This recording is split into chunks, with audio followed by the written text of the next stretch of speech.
After the first league-wide off day here on Cape Cod, Game 9 of the season brings us back to Gulf Fuller Field between the Falmouth Commodores and the West Division leading Hyannis Harbor Hawks. Welcome in to Open the Door. Alongside Ryan Martin and Ben Haller, I'm Andrew Del Piano. Ryan, let's start what happened last week for the Commodores. As I just mentioned, first league day off and kind of a much-needed one for Falmouth, don't you think? Yeah, it was needed after not the perfect week under first-year field manager Jared Saltamacchia. The Doors 3-5 after week 1 and losses in 3 of the last 4 since that Fenway Day workout on Wednesday. We talked with Saltamacchia after last game, a 4-3 loss here against YD, and Saltamacchia said he hoped his players didn't pick up a bat, didn't touch a ball during that league-wide off day yesterday. We'll see if that rest pays off today against the Harbor Hawks. Yeah, that was the case for us as well. We didn't pick up a mic on a beautiful beach day, 85 degrees. It was perfectly sunny. But for Falmouth especially, trying to get back on that right footing, Jack Berg has to be a really important factor for that, Ben. Well, as the season goes along, pitchers are going to come and pitchers are going to go. Having a wide variety of guys that have the ability to give you starter innings and give you, decent length in a starter's role. I'm interested to see Berg, too. We've already seen him once, somebody who looked pretty good at that first appearance.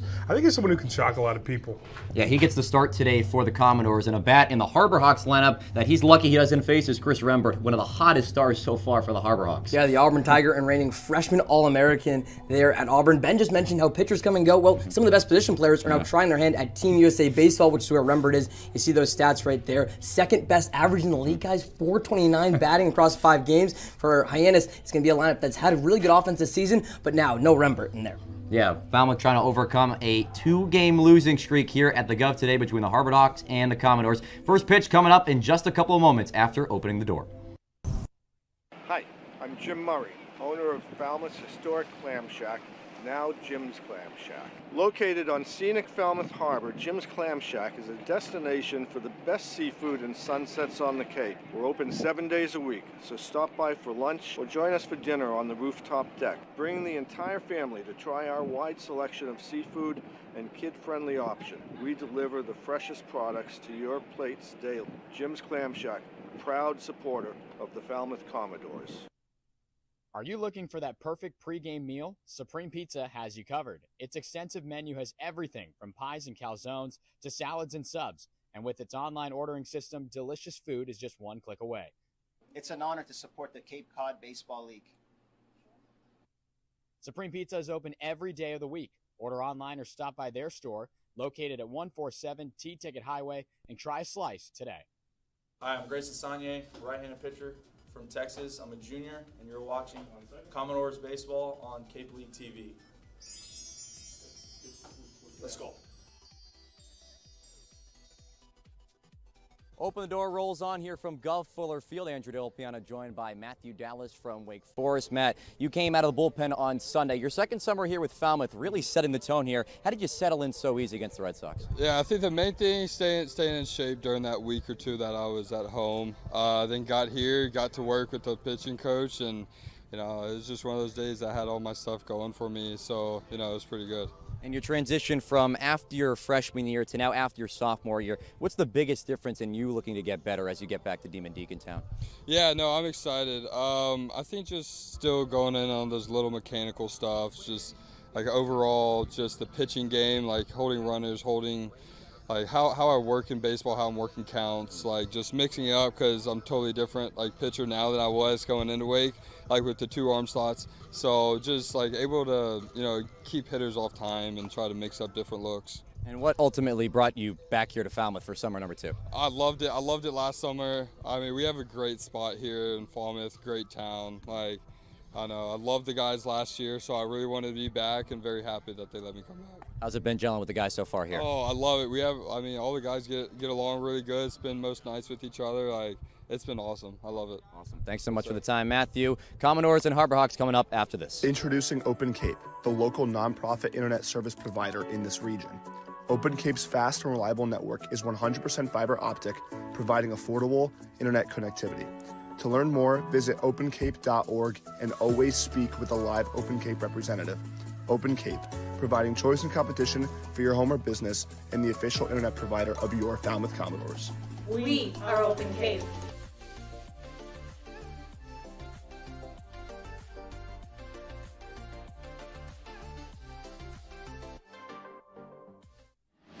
Cape Cod 5 is proud to be the official banking partner of the Cape Cod Baseball League.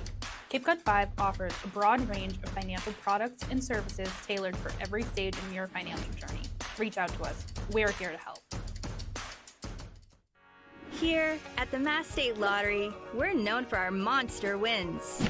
But there's no bigger win than the $1 billion we provide each year to support all 351 cities and towns in Massachusetts. In our game, we know that supporting local businesses and helping communities is how we all win. Because at the lottery, we're all playing for the home team. The Mass State Lottery. Welcome to the state of winning. I'm Ben Royo, shortstop from Texas A&M, and you're watching Commodores Baseball on Cape League TV.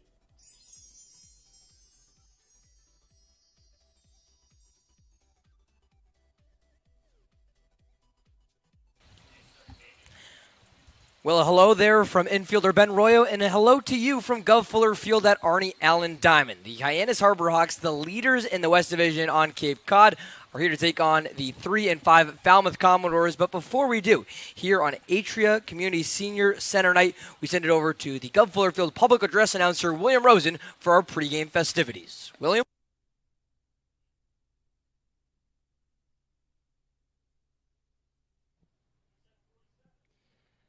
Good evening, ladies and gentlemen, and welcome to Arnie Allen Diamond at Gov Fuller Field for tonight's Cape Cod Baseball League matchup featuring the visiting Hyannis Harbor Hawks and your Falmouth Commodores.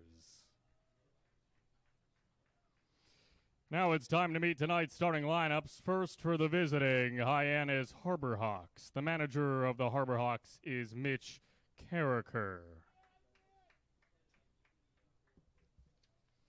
Leading off, the second baseman from Michigan State, number 5, Ryan McKay. Batting second, the center fielder from Mississippi, number 3, Hayden Federico. Batting third, the shortstop from Oklahoma, number 20, Jackson Willits. Batting fourth, the first baseman from Florida State, number 36, Miles Bailey. Batting fifth, the designated hitter from Austin P, number 23, Ray Velasquez. Batting sixth, the third baseman from the University of North Carolina, number 14, Jake Schaffner. Batting seventh, the catcher from Georgia Tech, number 35, Vaughn Lackey. Batting eighth, the left fielder from Stanford, number 17, Charlie Bates. Batting ninth, the right fielder from the University of Oklahoma, number 6, Jason Walk. The pitcher this evening for the Harbor Hawks, a right-hander from Tennessee, number 31, Thomas Crabtree.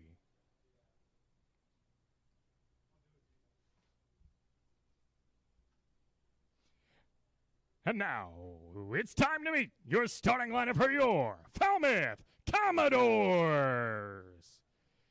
The manager in his first season, World Series champion, Jared Sotolamacchia.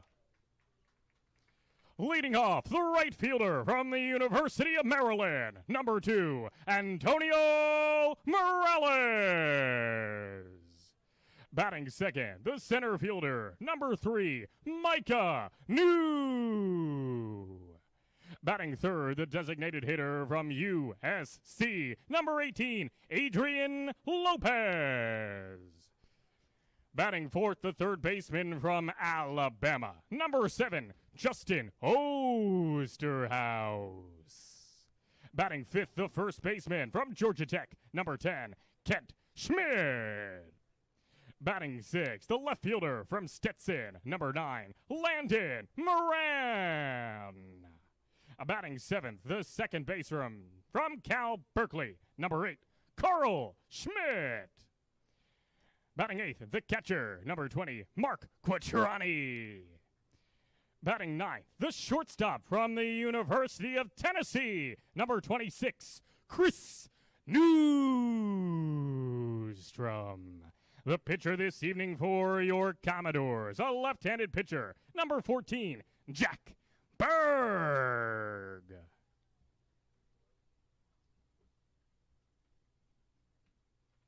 Tonight's game is sponsored by Atria Senior Living. Recognizing the challenges of aging, we are dedicated to encouraging a fulfilling lifestyle and promoting independence, transforming lives through community and connection. At Atria, we are dedicated to creating vibrant communities where older adults realize healthier, happier, and more meaningful lives. We invite kids to join for tonight's national anthem.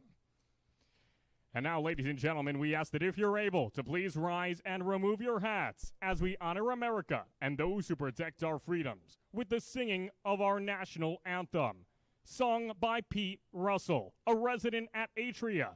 Pete has been singing since childhood and was selected to the Massachusetts All-State Chorus in high school. He went on to study voice, music theory, and composition.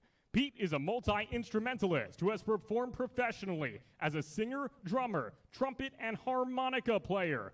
Pete has performed the national anthem at the 49ers, Giants, and Warriors games, and at college bowl games.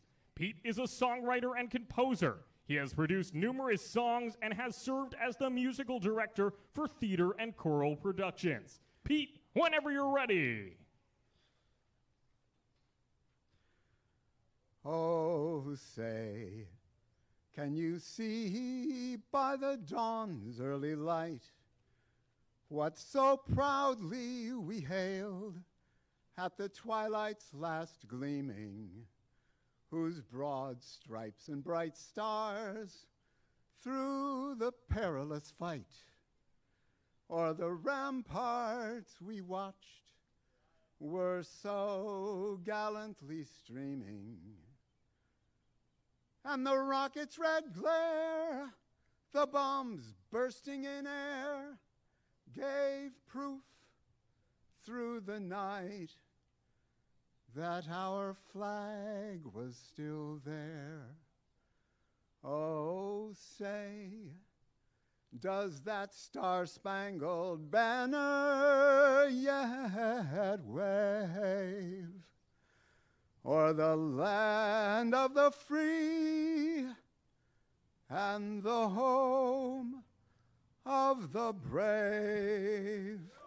Ladies and gentlemen, a true legend, Pete Russell.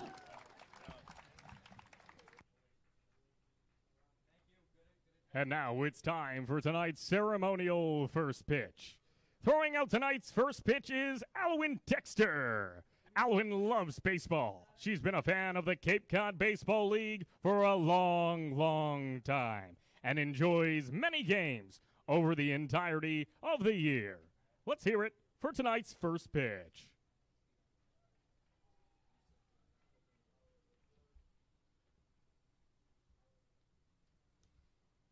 Come on, fans, cheer her on.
Right down the middle. Thank you, Alwyn.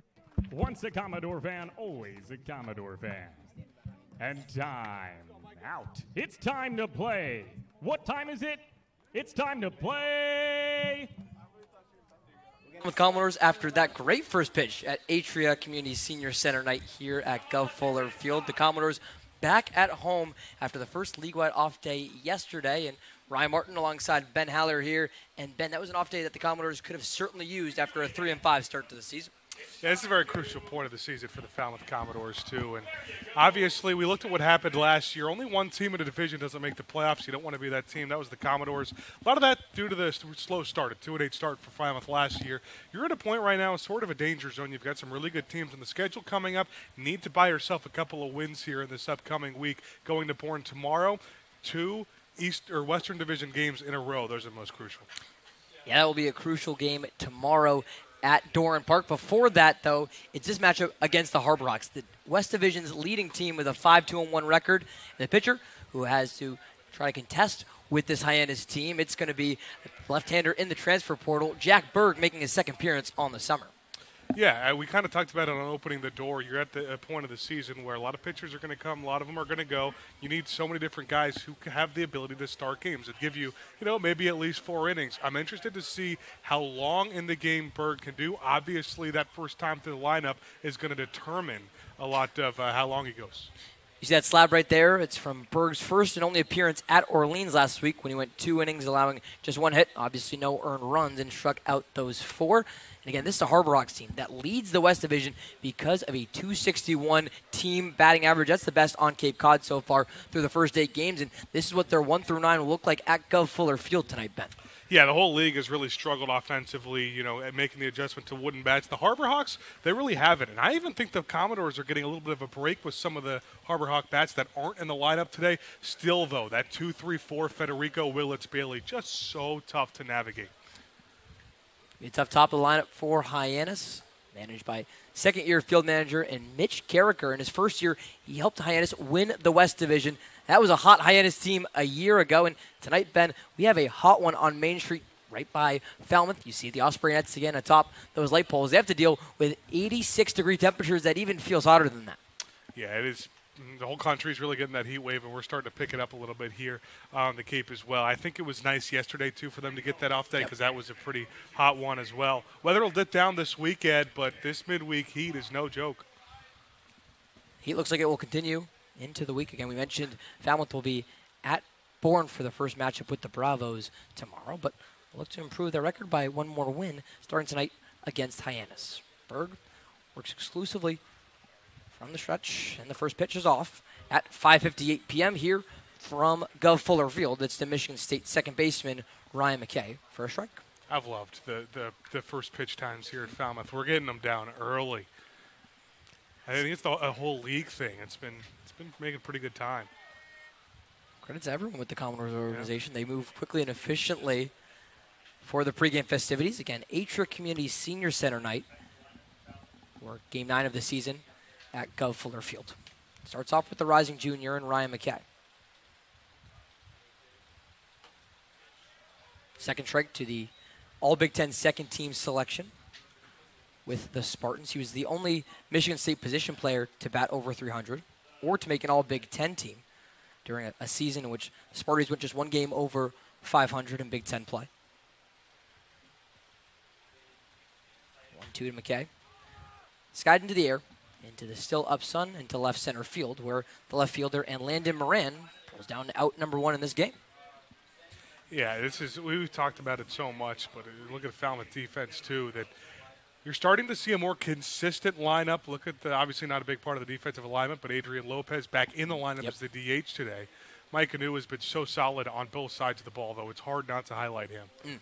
Right over Lopez's name, too. You see the right side pairing of Carl and Kent Schmidt, no relation from the California second baseman and Georgia Tech first baseman. We've shared that side of the infield for the first time all season as first-year field manager Jared Saltzlamakia looks to put together that lineup. We're seeing more consistencies, whether in the batting order or in the field play. So you just look at Ole Miss center fielder Hayden Federico as the second batter for Hyannis. Slams this one into right center field. On the move is right fielder Morales. He'll go over his head. One bounce off the wall, and it should be a stand-up double. First hit of this game for either team is an extra base win for Hyannis and Hayden Federico. I mean, I already talked about how difficult this lineup is to navigate, and obviously it's a deep lineup, but I just think how much star power there is in the heart of the lineup. You go 2 through 5, Federico, the Ole Miss Rebel, gets it started. And then you got to go with another SEC guy, Jackson Willits. Just the second hit Berg has given up all season. Again, you mentioned the 2 innings in relief he pitched at Orleans. a week ago today on Tuesday. First pitch is outside to a man who knows Gov Fuller Field well. It's Oklahoma shortstop Jackson Willits. Willits, one of 6 All-Stars with Falmouth last season during the 2024 Cape League season. So a real stud for the Commodores. Often running as Federico. Throw down from Mark Quattrani is not in time. It's a double, then a stolen base for the Brighton Rebel and Hayden Federico. He's now 90 feet away. Yeah, credit Quattrani. Obviously, that ball was in the dirt, so no matter what, it was going to be a tough throw for him to make down to third base, and I think he made it pretty close. But just such a big story for this Falmouth team, despite the struggles, is how well the starters have been doing, starting pitching. And this is the first time since the first few games that this is, a first start for somebody. It's been the same 4-man rotation when you have started with Caden Eschman, gone with TJ Coates and Matt Saucer, Greats and Saunier. Berg just made that one relief appearance as you see Federico swipe his first bag of the summer. First strike delivered to Jackson Willits on the 3-0 count. Willits 25 games for Falmouth last season at a .297 average. That was the highest qualified average for a Commodores hitter a year ago. Now stays in the West Division with the Hyannis Harbor Hawks, and he won't get a walk on that pitch. Runs full. Yeah, see a couple of those former Commodores on different teams of the Cape. Not a whole lot of returners, obviously, to the Commodores this season. Willits leads the Cape in walks so far with 9. Led Falmouth last year, the full count pitch, and it's another one for Jackson Willits. Yeah, he's been awesome. I mean, very rarely do you see someone who's played as much as he has. Now we're in Game 9 of the season. He only has 10 official at-bats on the year, and he's 5 for 10 in those. It's just so many ways for him to get on base. Willits led the Commodores with 18 walks on the season. Now he breaks a tie atop the whole Cape League with 10th walk through the first 6 games played. He was tied in that category with Michael O'Shaughnessy with Orleans. We've seen him a few times already against this Commodores team. Now here's the Florida State first baseman and Miles Bailey. Swings through a first pitch breaking ball. Yeah, how great was Bailey this past spring season? I don't know how much playing time he maybe expected to get, but ended up playing at 55 different games for a very good Florida State team, a team who ended up hosting a super regional. Freshman All-American with the Seminoles. Now he's got runners at the corners. So just one out in the top of the first. 2 quick strikes, though, to the Tallahassee, Florida native, Lincoln High School graduate. I do like these Hyannis uniforms, too. I think the players like them, too, going to be a little bit lighter. A lot of controversy on the color, maybe, but I think they're pretty cool. Harbor Hawks have made it their own, that orange and blue combination. Don't know how it works with the Seminole red helmet, though, of Baylor. Yeah, you're just going to have to deal with that for the whole league, with all these players wearing their school helmets. You're rarely ever going to get a combination that looks pretty. Don't know what would go well with the orange and blue besides the orange and blue itself. 1-2 to Bailey. Willits is off. Quattrani won't even throw down to Newstrom at second. Now 2 in scoring position for the rising sophomore and Bailey. Yeah, I mean, that's just a nice thing about having runners on first and third is you always try that delayed double steal. It worked against the Commodores the first couple of times opposing teams tried it. I think it was the Whitecaps the second game of the year where they got a run in from it. 2-2. Low on Bailey. Count runs forward for the second consecutive batter. I mean, this is just a physically big Hyannis team, too. I mean, you look at the size of Bailey. It's just so intimidating, top to bottom in their lineup. 6'4", 257 for Bailey.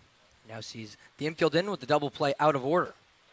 Full count pitch, not offered at by Bailey. Outside from Berg, it's a second consecutive walk issued. Yeah, that's a tough one. It feels like the start of the year, home plate umpires have been a little more generous towards pitchers in giving those pitches, but tighter zone today. Call made behind the plate there by home plate umpire Joe Gravina. At first base tonight is Jake Brickta, and at third base is Marv Gomez. Top of the first, still 0-0 with 1 gone. Berg got leadoff man McKay to fly out to left. Now the bases are loaded for the Harbor Hawks, the best offense on Cape Cod this summer. First pitch taken for a strike by Ray Velasquez, the Austin Peay designated hitter.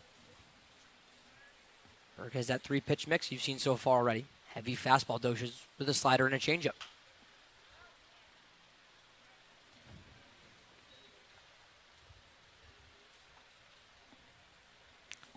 And for Berg right now, Ben, the double play is back in order, but someone who's used to relief appearances and coming in with a bit more pressure.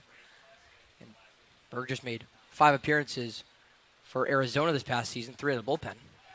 It's a position he's used to, though, coming in relief in Big 12 play. Yeah, he's had an interesting 5 appearances for Arizona a season ago. When you see someone who has 5 appearances, doesn't have 2 starts, you usually think someone that's not in those high-leverage situations against good teams. Yeah. But look at the teams he pitched against. Pitched against Clemson, pitched against Tennessee, pitched against Rice. So these moments don't really scare him. Velasquez into foul territory. Georgia Tech first baseman Kent Schmidt runs out of room, though. It's Berg ahead of the count. Mentioned 5 appearances on the year for Berg, who's now in the transfer portal, looking for his next destination. Only pitching 2 1/3 innings. A couple appearances where batters got to him early, and it caused the Wildcats to go to their bullpen early in those appearances. Yeah, it's just kind of what happens again when you play the kind of teams that he's playing. I mean, it's not your typical just midweek guy. Velasquez hits this one to left center field. Down for a base hit will score at least 2 Harbor Hawks. Federico comes home from third easily. Willits comes from second to home. It's going to be a 2-run double for Ray Velasquez. Second double in the last 4 batters for Hyannis. And the Vanderbilt transfer. And Ray Velasquez makes it a 2-0 Harbor Hawks lead. Yeah, really good piece of hitting. Just pitched on the inside corner and didn't do too much with it. Just turned on it, found the gap, and again, I mean, top to bottom, this Hyannis lineup's going to have guys who have the ability to do that. It was exactly these 4 guys I was scared of when I talked about at the opening. The 2 through 4, or 2 through 5 rather. All 4 of them reached, 2 of them with doubles, and Hyannis already some trouble. The third double of the summer for Velasquez and RBI number 4 and 5. That's Jake Schaffner, the North Dakota State Bison and third baseman, and went to the left-handed batter's box. Again, for the second time today, it's runners on second and third for Hyannis in this marathon of a first half inning.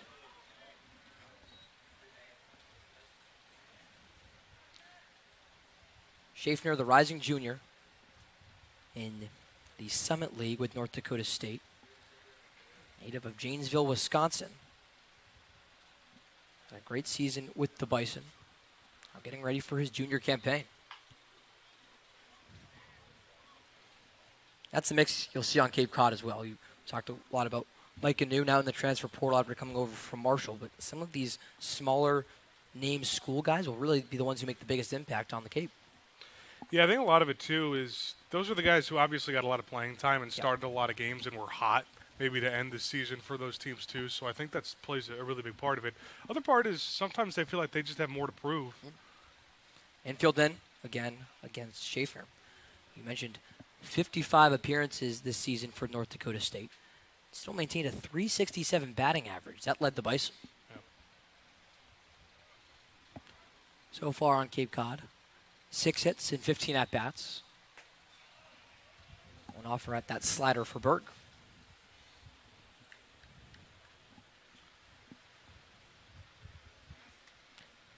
Still just 1 out in the top of the first inning for Hyannis. Ryan McKay, the leadoff man from Michigan State, flew out to left field. And hitters 2 through 5 have all reached. This one's back on the ground to Berg.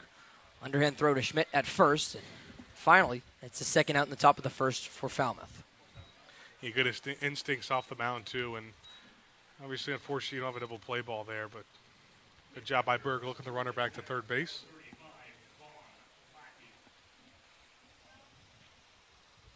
That ground out and over to the first baseman in Kent Schmidt from Georgia Tech. Now here's a Yellow Jackets catcher, Schmidt's teammate in Vaughn Lackey at the 7 spot.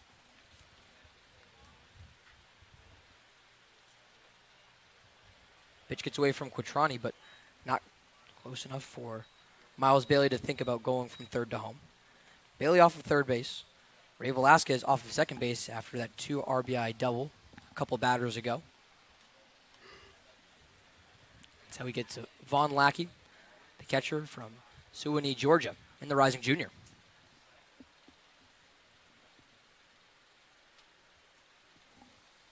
We'll have to see Lackey behind the plate tonight. He was a Buster Posey Awards semifinalist, given to the best catcher in all of Division I.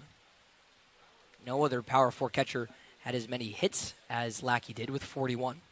He had the second best batting average amongst any P4 catcher as well. When it was on the ground for Lackey, just goes foul over the third base bag as it was Miles Bailey who had to get out of the way. Yeah, it's been early on it. There's a couple of those inside pitches that Berg has just left too much over the plate. And it's got a lucky there that was turned on a little too early. You remember those 2 early walks issued by Jack Berg. To the 3-hole hitter in Jackson Willits and cleanup hitter in Miles Bailey. And including that ball to Lackey. It's now 31 pitches, 17 for strikes. For Berg, who has a lot of potential as a lefty in the transfer portal right now. Yeah, and we talked about just him needing the ability to, or I guess the team needing the ability for him to give length, but 31 pitches in this first inning. It's rough. Berg, a pitcher going into his junior season. Be a second-time transfer after spending his first year at Tacoma Community College and going to Arizona, now looking for his third destination. This one's on the ground again by Lackey. Good backhanded play by Osterhaus and throws over to Schmidt to finally end the top of the first inning. 2 runs come across and 4 Harborhawks get on the base pass for this 2-0 Hyannis lead entering the bottom of the first here on Cape League TV. Hi, my name is Matt Burgess, General Manager here at Falmouth Country Club. We have a unique 27-hole public golf course with a beautiful layout that is family-oriented. Kids play free here at Falmouth Country Club. Getting on the course is quick and easy with our app. You can book tee times, get yardages with GPS, use our interactive scorecard, track your stats, and receive exclusive in-app offers. Falmouth Country Club is a true Cape Cod classic and a local family favorite. See you on the course.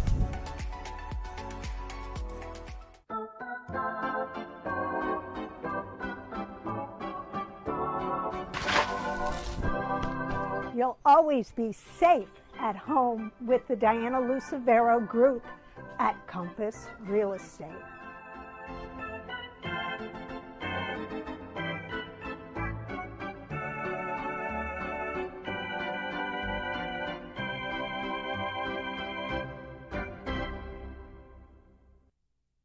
I'm Adrian Lopez. I'm an infielder from the University of Southern California, and you're watching Commodore Baseball on Cape League TV.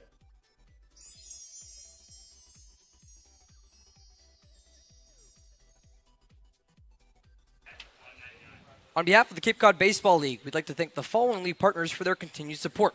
99 Restaurants, as you see there, Badger Sports, the Baldwin Group, Bluebird Dennisport, and Bridgewater State University. Bottom of the first inning, and already a 2-0 Hyannis lead. Some early insurance here on Cape League TV. Ryan Martin alongside Ben Haller. Ben, we get a quick look there at the right-hander from Tennessee. It's Thomas Crabtree. He already has a 2-0 lead behind his back. Yeah, that's always great. It's a great feeling to have when you're a pitcher, too. You get to pitch just a little more freely. Obviously, maybe a little bit of pressure now that you feel like you have a lead to conserve, but Crabtree is just someone who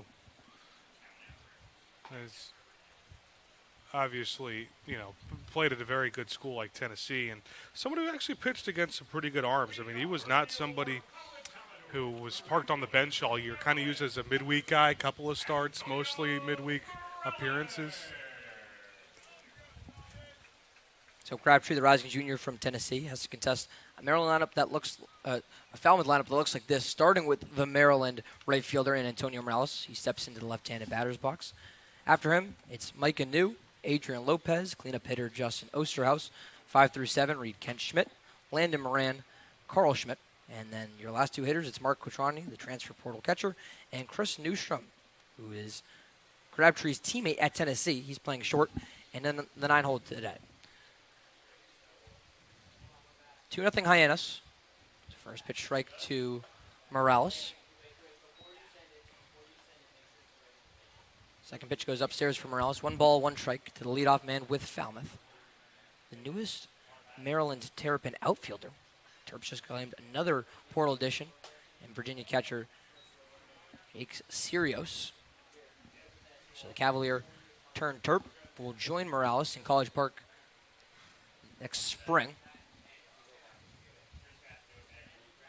Morales will continue here with Falmouth, where he's been one of the Commodores' best hitter. This one he's laid on and will go down the left field line, just foul.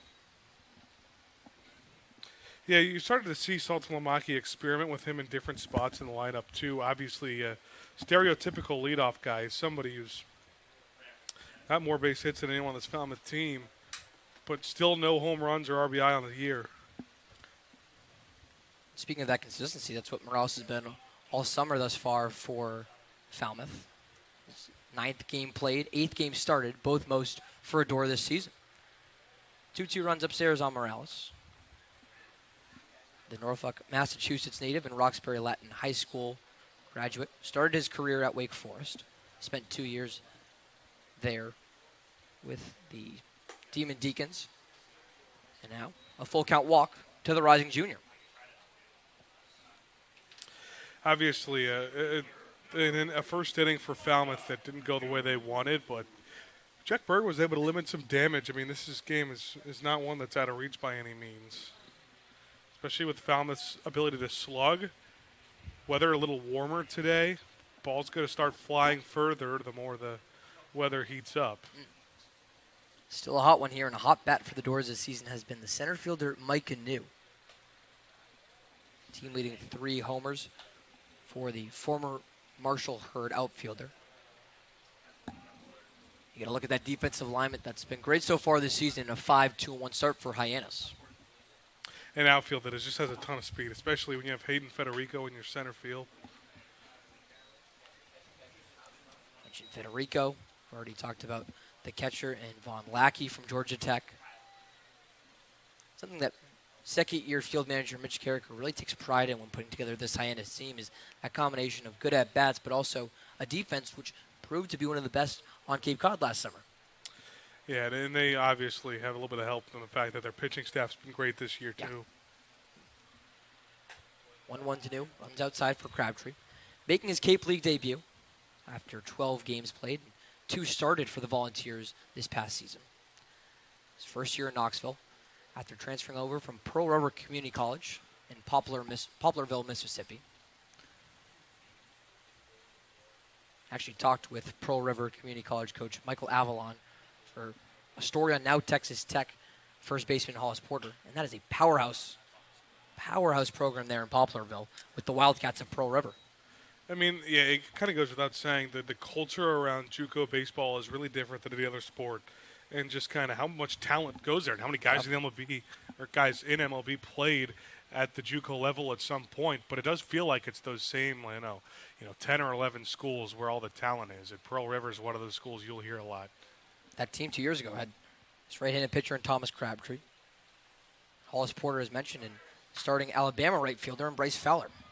New skies this one into left center field. It's the center fielder, Hayden Federico, who calls off the left fielder, Charlie Bates, for a loud first out in the bottom of the first.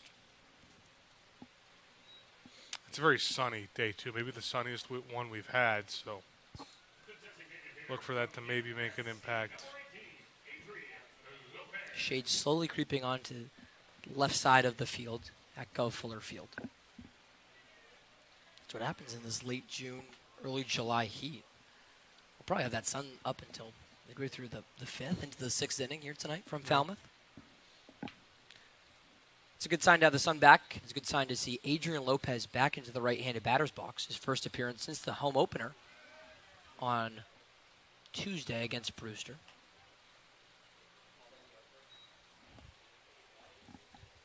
See Lopez, the USC designated hitter. Also has spent some time in the middle of the infield. After an injury kept him back out, Lopez gets cleared. Now, after the league-wide off day, he's back in the starting 9. Yeah, and it's nice to see for so many different reasons. Obviously, you get one more really talented bat in the middle of the lineup, someone else who could play the middle of the infield once they put him, on the defensive side of things. Lopez laid on it into foul territory where Miles Bailey camps under it. We'll catch the second out in foul territory. It's also nice to have Mac for morale-wise. I mean, just someone who always got a smile on his face. One of the nicest guys on the team, too, and always a positive vibe. Baldwin Park, California native. He's used to this nice weather. He does always have a smile on his face, regardless of if it was during that injury when he wasn't seeing the field, or now being back in the lineup. In the lineup, this is the first time we've seen Justin Osterhaus, new Alabama Crimson Tide middle infielder from the cleanup spot. Swings through a first pitch strike. Seventh game played this season for Osterhaus. So far in the summer, 6 for 26. Has that 1 double and 2 RBI. Morales leads off first for him. Morales stays put as Osterhaus is late on the pitch.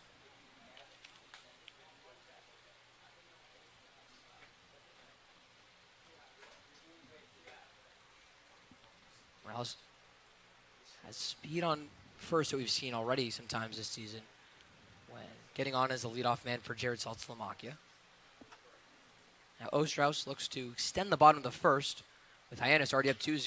This one's on the ground over to the first baseman Bailey. He had a busy bottom of the first inning after having a busy top of the first two in which he walked and was stranded. Falmouth puts just 1 above the minimum in the bottom of the first. Can't cut into a 2-0 Hyannis lead. Harborhawks look to build on it in the top of the second next on Cape League TV.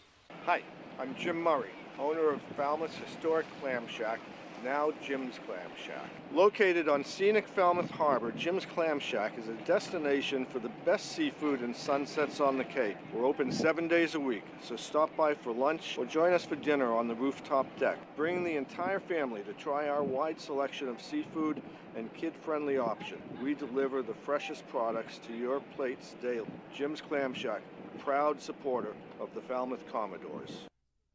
Are you looking for that perfect pregame meal? Supreme Pizza has you covered. Its extensive menu has everything from pies and calzones to salads and subs. And with its online ordering system, delicious food is just 1 click away. It's an honor to support the Cape Cod Baseball League. Supreme Pizza is open every day of the week. Order online or stop by their store located at 147 T-Ticket Highway and try a slice today. Hi, I'm Grayson Saunier, right-handed pitcher from Texas. I'm a junior, and you're watching Commodores Baseball on Cape League TV.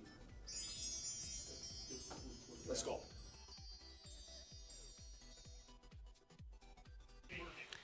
Top of the second inning where the Hyannis Harborhawks already lead the Falmouth Commodores 2-0 thanks to 2 runs on 2 hits here from Gov Fuller Field. Ryan Martin joined alongside by Ben Haller. And Ben, we saw what that top of the Hyannis lineup could do by putting up those 2 runs, and they've been doing that all season. Yeah, it's a Hyannis team that just has scored so much through different parts of their lineup, but a big part of that obviously is just a Rembert, who will no longer be with this Hyannis team. A lot of guys in this league heading over to play with USA Baseball, so the first-team freshman All-American, they're going to lose that production, but there's not a shortage of production outside of him in that Hyannis dugout. Rembert was great for Auburn this season, as you mentioned, a freshman All-American. That .429 average was the second best on Cape Cod in those 5 games played. But a .261 team average for Hyannis, as this one barely touched that on the check swing from Charlie Bates, Stanford left fielder, who ground out on the very first pitch he sees in the top of the second. Yeah, just an excuse me swing right there. Berg would love a lot more of those. This is a very important second inning to see if he can make up any sort of ground for how many pitches he threw in that first inning. Worked out of a jam a little bit despite, or even with giving up the 2 runs. 33 pitches in that first inning for Berg, 18 of them for strikes, which makes that first pitch ground out even more important before finishing the 9-hole hitter, Oklahoma right fielder Jason Walk.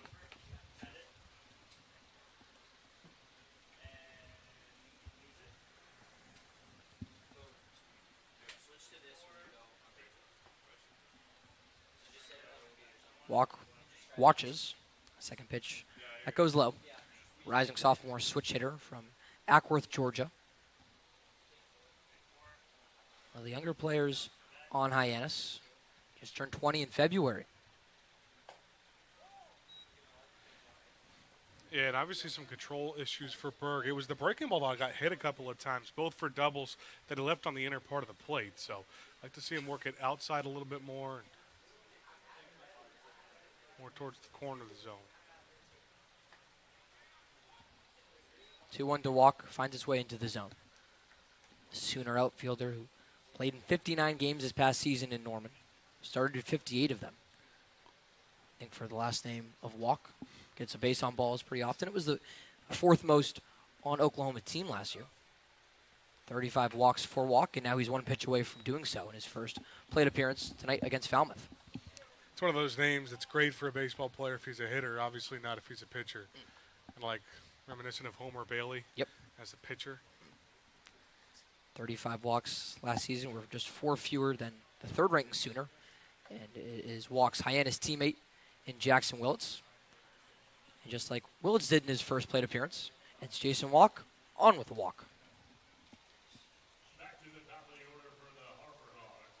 I don't know if there's any way else you could say that.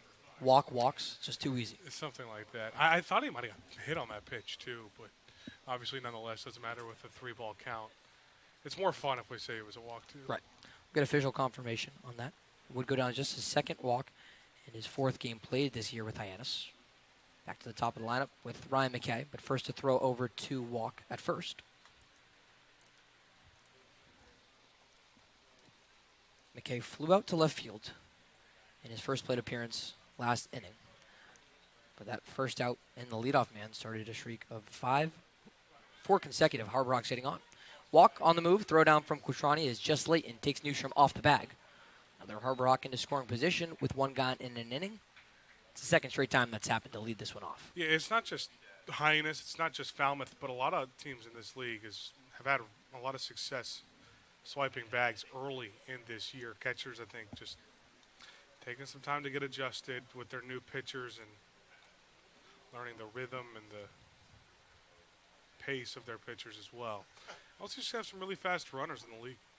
Big lead from Walk at second. That was his second stolen base on the summer. Hayden Federico did not need a stolen base to get to second. Had a double an inning ago, then swiped to third base for good measure. Came around to score 3 batters later. Here's the Ole Miss center fielder. Newstrom, get the throw over from Berg. They got Walk in a pickle. Throw over to Osterhaus, and Walk is picked off. It was Jack Berg who noticed that large lead for Walk at second base and throws over to get the second out. Yeah, always got to be more cognizant with a lefty on the mound too. I mean, their pickoff moves are so good, and Berg just a light move there to step off. Nice job realizing it too. Maybe some communication from the infielders. So now 1-1 count with 2 gone in the top of the second. Hyannis still up by 2 on Falmouth. As home plate umpire and Joe Gravina, who will come out from behind Quattrani, talk to Berg for a minute, gives him a thumbs up, and we reset.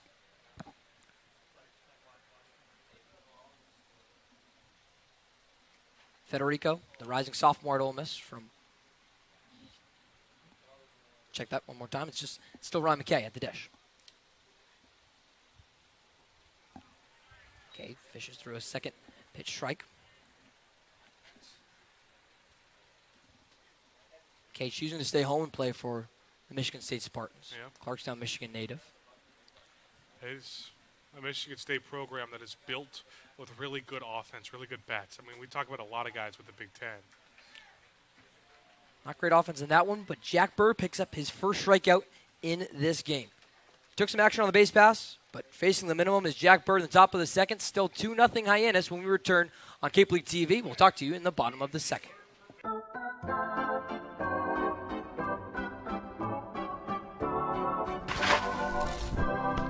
You'll always be safe at home with the Diana Lucevero Group at Compass Real Estate.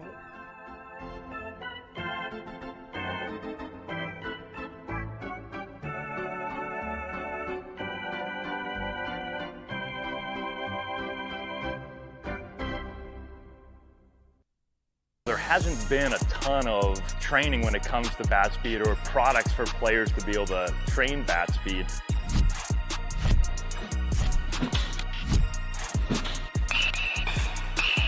You can improve your bat speed and reach your goals working 10 to 15 minutes a day on this a couple of times a week. That's a no-brainer for every player. If you can dream it, if you can cruise in it, if you can summer in it, fish from it, or take it for a day at the beach, we can protect it. The Baldwin Group. Protecting the possible.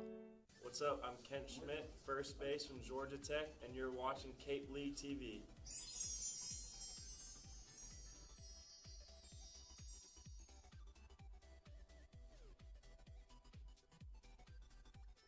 You hear hello from Kent Schmidt there. He'll lead off the bottom of the second for Falmouth. But before that, on behalf of the Cape Cod Baseball League, we would like to thank the following league partners for their continued support. Cape Destinations, Cape Space, Cape Cod 5, Cisco Brewers, and as you see right there, Cape Cod Healthcare. 2-0 Hyannis lead after the Harbor Hawks played 2 in the top of the first inning. A quiet bottom of the first for Falmouth leads to a 3-up, 3-down, top of the second for the Harbor Hawks, and that's where Kent Schmidt, a 5-hitter and first baseman from Georgia Tech, now gets up into the left-handed batter's box. You see Jared Saltzlamacchia, the first-year field manager with the Commodores, will watch on. Yeah, Saltzlamacchia, we got a chance to talk to him, too. Get a kind of vibe after the first week of the year, first 8 games to kind of reassess everything. So this is not too worried about it yet. It's a very long season, and you're playing a lot of really good players that might not be here in a couple of weeks. These teams could look very different in a few weeks, so you kind of just have to ride the highs and the lows. And Saltzlamacchia, someone who knows the ups and downs as a field manager here on Cape Cod, maybe better than any of the other 9 Cape League field managers after his 12-year Major League Baseball career. 2013 World Series championship as well with the Boston Red Sox. And I think the most telling part of all of that is one of the biggest things he talked about is just not getting too high or not getting too low. So he started 3 and 5 in his career, or even worse, multiple times at all different levels. That staying even keel, staying process oriented are some of the biggest things. And that is something that I especially think you learn in a 162-game Major League Baseball season. Schmidt, the Marietta, Georgia native and rising junior in Atlanta for Georgia Tech. We'll sky this one into center field. A few steps over to the left of Hayden Federico is all it takes for the Ole Miss center fielder to pull down out number 1. Yeah, Schmidt's made some pretty good contact this year. Obviously didn't get all of that one, but there's been a lot of situations where, it is not really telling the 150 batting average for him coming into this game and the 377 OPS. And I think it's only a matter of time before he starts to break out. Remember, during the long college season, it was Schmidt who led the ACC with a 397 average. It's Landon Moran in left field today from Stetson University. He's out of the lineup, that 4-3 loss to YD on Sunday, but after the league-wide off day Monday, he's back on the card for Jared Saltzlamacchia. It kind of feels like as the game goes on, it's one more spot in the lineup that starts to get more and more solidified. Antonio Morales, the only guy who really has started almost every game. He started 8 and 9 at this point and even appeared in the game where he wasn't in the starting lineup. Moran had one of the homers that Falmouth has so far in the year, 9 in total. Moran hit his lone homer out at Orleans as part of that big 14-5 win last week over the Firebirds.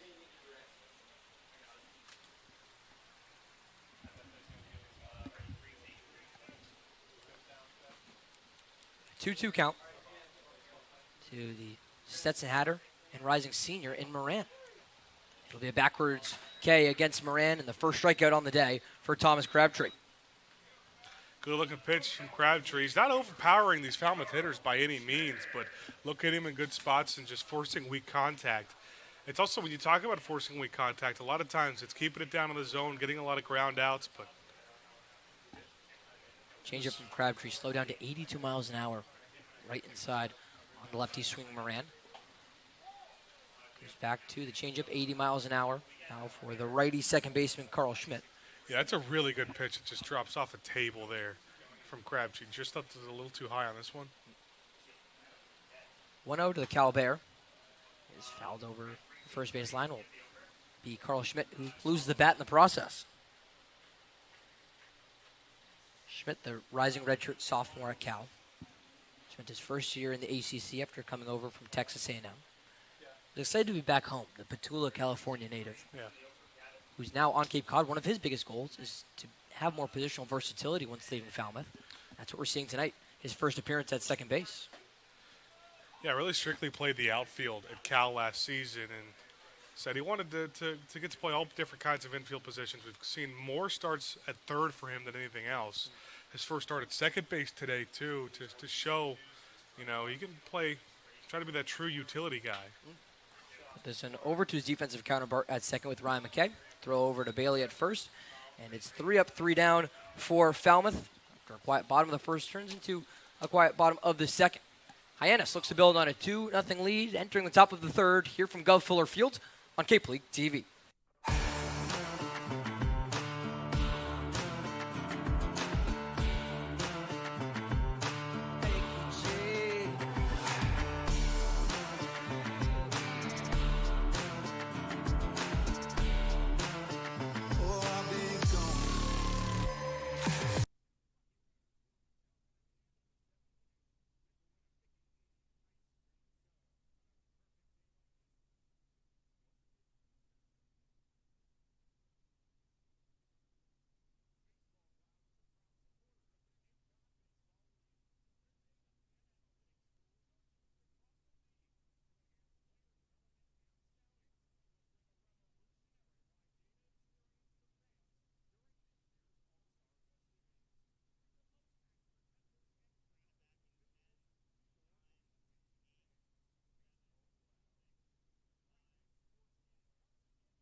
Top of the third inning, and a new pitcher on the mound for the Falmouth Commodores, who trail the Hyannis Harborhawks 2-0 at home. It's the graduate student from Northern Kentucky, the third appearance we see on the season from the southpaw, Connor Lynn. Yeah, Lynn's been great. I mean, it's kind of nice, too, to see somebody who can give you a lot of innings out of the bullpen. Lynn has come in some pretty tough situations, kind of backed up Caden Eschman. He's been on that 4 days rest schedule. Great in that first game against Chatham, but ran into a little bit of trouble in his second appearance. But he gets a very good offense out at Brewster on the road. It doesn't get much better than that.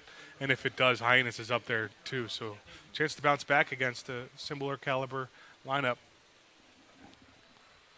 6'3", 220 pounds is Lynn. You mentioned backing up Caden Eschman, the two former teammates at Northern Kentucky. Lynn, a 23-year-old, still at Northern Kentucky, as Eschman is off to the University of Kentucky, of not getting drafted in next month's MLB draft. Transfer from Cincinnati, has a 3-pitch mix at his disposal. He'll use a fastball that hits about 87 to 90, about half the time, 50% usage there for the southpaw. Also has a breaking ball that'll slow down to 75, 78, and a changeup that he'll use. He wants to go midway through that, 82 to 85. And he'll use that about 1 in every 5 pitches. Yeah, he's got pretty good ride on that fastball. Doesn't throw it too hard, obviously, but it's more just about the location where he puts it. And it looks a little bit different than most you'll see. Really wants to get better at that changeup. That's his goal on Cape Cod this summer, and we'll look to improve it in his third appearance with the Commodores. He's got 2, 3, and 4 due up. It starts with the Ole Miss center fielder Hayden Federico in the top of the third. First pitch to Federico is downstairs. Federico had that loud double in the top of the first inning, then swiped third before scoring on the 2 RBI double for Ray Velasquez. He's got one of the 2 runs so far in the day for the Harborhawks.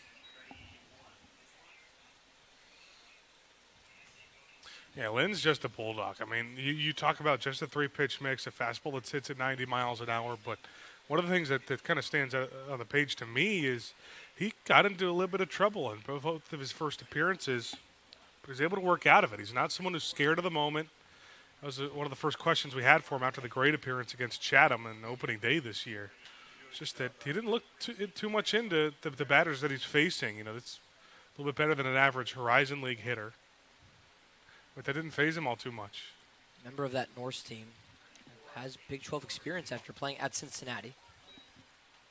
Just had 1 appearance in 2023 with the Bearcats.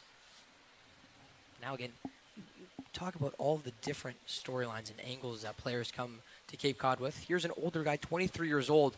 Connor Lynn is trying to prove something in front of Major League scouts.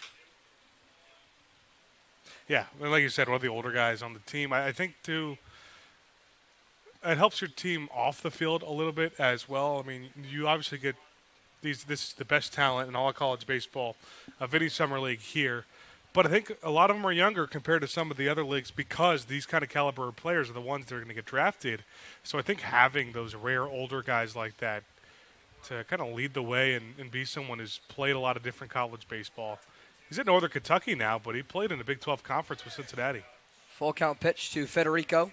It is a drop third strike for the Ole Miss Rebel. And you mentioned some of that youth. It's the All-SEC freshman team selection who will be the first strikeout victim for Connor Lynn. It happens with now one gone in the top of the third. Yeah, he throws that breaking ball a decent amount too, and obviously got a lot of movement, kind of a late break on the pitch. 2 consecutive strikeouts across 2 different pitchers for Falmouth. Berg had a strikeout to end his start, and now a first batter strikeout for Connor Lynn. Jackson Willits up for the second time today. He walked, stole a base, and scored in the first inning against Jack Berg, whose line is officially closed. Again, Berg in his first start on Cape Cod this season, 2 innings pitched, 2 runs on 2 hits, had that 1 strikeout with 3 walks. Willits, the Fort Cobb, Oklahoma native, entering his junior season at the University of Oklahoma, where it's been a family affair so far for the Willits. Willits' dad, Reggie, a former Major League player who just finished his 3rd season as the associate head coach for the Sooners. Now sees Sung Jackson a 2-1 count. Goes through the changeup from Lynn. So dad, Reggie, played in the big leagues, coaches at Oklahoma. And younger brother, Eli, is committed to the Sooners as well, but he might never have a single at-bat in Norman. He's projected as one of the top high school players in next month's MLB draft. Big strikeout there as Lynn slows it down to 78 miles an hour on older brother Jackson for the second out in the top of the third. Yeah, I think, too, you rarely see teams go lefty-lefty at the first couple of pitches of the game. But when you have different profiles like Lynn and Berg, it can work a lot of times. You know, this isn't as much of school ball where you're making, 2 terribly different lineups for righties versus against lefties. So it's not like this is a righty-heavy lineup by any means.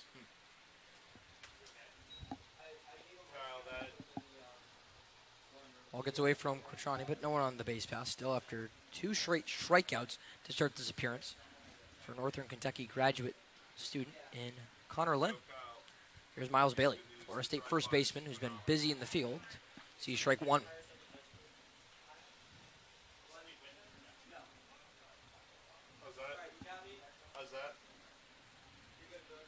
Bailey walked in the first inning, got stranded at third. Oh. Slider works really well for Lynn. Yeah. I mean, just at the last moment finds its way into the zone, too.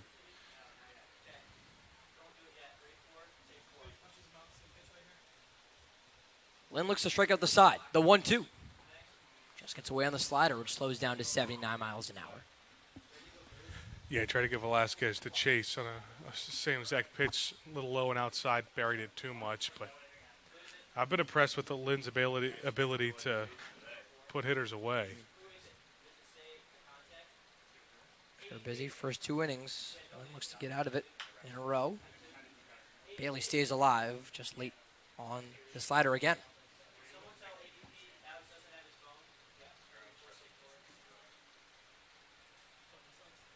I mentioned Miles Bailey seeing more time in Tallahassee than maybe many expected. Yeah. Really had a great end of season. He batted .527 across the last 10 games the Seminoles played. Looks to stay alive in the third. 2-2. Good take there for the rising sophomore. Yeah, it's very rare to see. Kind of as a freshman, the bigger the moment got, the better he played. He had a pretty good stretch from the end of regionals all the way into super regionals. Payoff from Lynn. Check swing from Bailey, but it's the third base umpire in Marv Gomez who says he didn't go around. It's the second consecutive full count walk issued to Miles Bailey. Lynn 1 strike away from striking out the side in the top of the third. He'll have to contend with at least one more batter in Ray Velasquez. Yeah, I've just seen very mature at-bats from Bailey in his first couple of plate appearances. Just taking it deep into counts. Fouling the pitches off. And Bailey at 6'4", 257. Makes Kent Schmidt look small there at first. Yeah. First pitch is fouled back by Ray Velasquez, the rising senior at Austin Peay. Two players that have seen each other a little bit, too, in the ACC, and Schmidt and Bailey. Both contending for the top title as some of the ACC's best first basemen.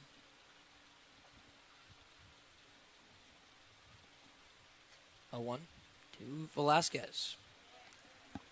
Third baseman watches low. This one's still 2-0 Hyannis after the Harbor Hawks played a pair in the top of the first inning. It's been 3 consecutive scoreless half innings then between the Harbor Hawks and the Commodores. Velasquez looks to change that after both runs are credited to him on the 2 RBI double in the first.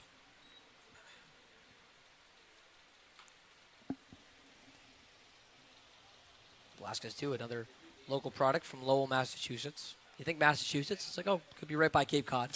But for Velasquez at Lowell, that one's actually on the New Hampshire border, about 2 hours away from Cape Cod. That double was huge for him. He had been 0 for his last 9. Now fouls that pitch off to stay alive in this at-bat. Yeah, it kind of caught him at an unfortunate time, too, right? Because obviously you'd like to see him when he's not hot, but it just doesn't feel like he's going to keep that drought going for long. British broke it with the double in the first inning, too. Started this season batting .350 across his first 18 at-bats. After the off day, just like all these players getting back into it, Velasquez starts off week 2 with a 2-run double. What does he have in his second appearance? The 1-2. Low from Lynn. Again, has started this outing striking out Federico and Willits, then the walk issue to Bailey. That's why you see him there on first base. Still 23 pitches, 12 for strikes for Lynn. On the inside on Velasquez, second straight batter in which Lynn was ahead, and then the Harbor Hawk battles back for a full count. That was the issue as well for Jack Berg in his 2 innings of starting appearance, is that pitch count just ran up well too quickly. Full count. Fouled off home plate by Velasquez. Well, one thing about Lynn, I mean, just so meticulous in not trying to leave a ball up in the zone, or trying to hang a breaking ball too, and he hasn't really done so in his first, what this is now his 3rd appearance, but a lot of times that can lead to these longer plate appearances. When you get to 3-ball counts, sometimes, obviously all it takes is 1 pitch to lose it. Payoff from Connor Lynn. Swing and a miss. He can't do it by striking out the side, but still 3 strikeouts across 4 batters faced in his first appearance of work. Connor Lynn heads back to the Falmouth dugout, where some Commodores bats now come up and look to break into this 2-0 Hyannis lead when we return in the bottom of the 3rd here on Cape League TV. Introducing Open Cape, the local nonprofit internet service provider in this region. Open Cape's fast and reliable network is 100% fiber optic, providing affordable internet connectivity. To learn more, visit opencape.org and always speak with a live Open Cape representative. Open Cape, providing choice and competition for your home or business and the official internet provider of your Falmouth Commodores. We are Open Cape.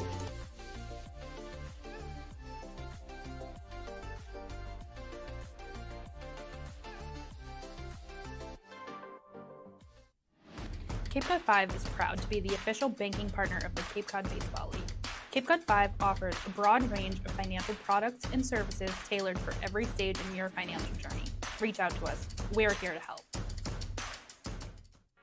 Here at the Mass State Lottery, we're known for our monster wins. But there's no bigger win than the $1 billion we provide each year to support all 351 cities and towns in Massachusetts. In our game, we know that supporting local businesses and helping communities is how we all win. Because at the lottery, we're all playing for the home team. The Mass State Lottery. Welcome to the state of winning. I'm Ben Royo, shortstop from Texas A&M, and you're watching Commodores Baseball on Cape League TV.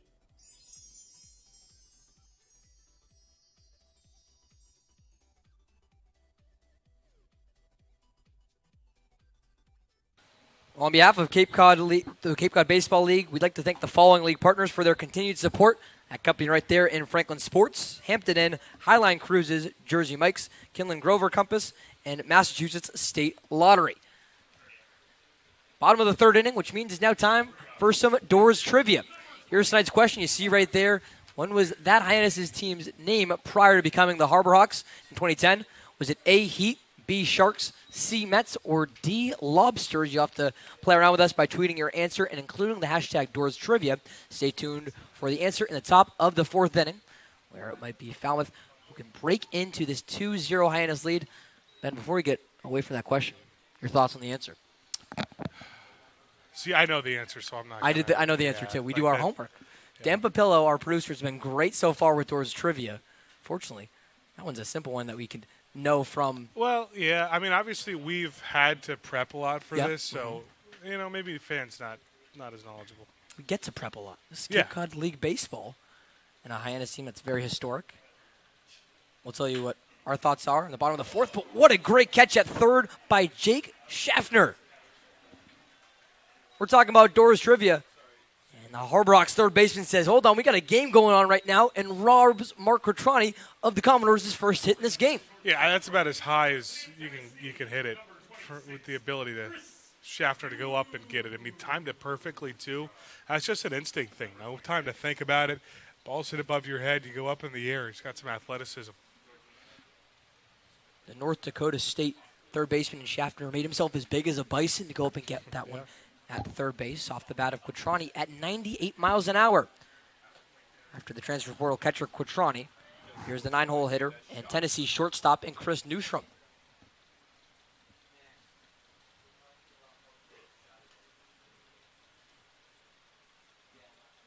Still the Tennessee Volunteer, Thomas Crabtree on the mound, so it's volunteer versus volunteer in this plate appearance. Interesting one, too, because it's not a Tennessee program. I mean, 2 years ago, obviously had one of the best offenses that the college baseball has maybe ever seen. Last year, they had a really good pitching staff Crabtree was a part of. Newstrom originally from Phoenix, and during his sophomore season at Tennessee. Just a year younger than Thomas Crabtree, coming over from Germantown, Tennessee. That's a suburb of Memphis. Again, we already mentioned how Crabtree has a year of experience at Pearl River Community College under Coach Michael Avalon there in Poplarville, Mississippi.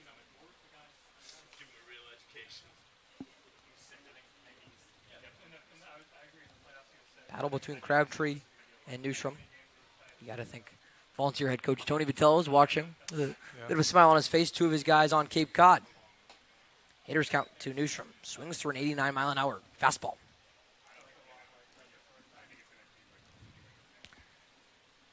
Newstrom looks to be the first Commodore hitter in the first time through the order to get a hit. It's been 2 1/3 innings of no-hit ball for Crabtree thus far. Payoff pitch. It's a strikeout for Chris Newstrom. Newstrom swings through it, and it's punch out number 2, second in the last 4 batters for the right-hander in Thomas Crabtree. Yeah, nice job fighting back for Crabtree, too. Not panicking after going 3-1. A lot of times you obviously have a tendency on a 3-ball count to leave one over the middle and try to shy away from maybe trying to paint the corners, because if he misses by just a little bit, you walk him. But Crabtree trusting his ability to keep it right where it was called from his catcher, Lackey. Crabtree wins that battle of volunteers against Newstrom and delivers a first pitch strike to Antonio Morales. Massachusetts native and Maryland Terrapin got on to lead off this game for Falmouth via the walk. He's been the only Commodore to reach base, and he'll do so again in his second plate appearance. First hit of the game belongs to Antonio Morales, someone who's been doing that all season. It's a 2-out single for the right fielder and Morales. Yeah, I've been so impressed with Morales' ability to go the other way so far this year. And that kind of just speaks to, he's a hitter who really hits all parts of the field. And kind of has that contact first, just get on base, try not to strike out mentality. It's a team-leading 8th hit of the season for Antonio Morales. Puts his average over 260 as well on the year. He breaks a tie with Micah New, who's now into the right-handed batter's box and also had 7 hits on his season thus far. New's played just one fewer game for the Commodores than Morales has. Morales in all 9, and News played in all but 1, 8 games so far for the transfer portal catcher, or center fielder. Yeah, News, the second guy in the lineup after Morales to really, make a name for himself and kind of prove that you can't take him out of the lineup, and he has to be someone who's consistently a part of the lineup. That's why him and Morales have the most starts on the team. New in the transfer portal for the second time. Started his career at New Orleans, then went to Marshall, now looking for his third destination. So originally being from Mechanicsburg, Pennsylvania. And that sneaky pop from Micah Newsman, it's really been impressive so far. I don't even know if it's sneaky. I mean, he's just a stereotypical power hitter.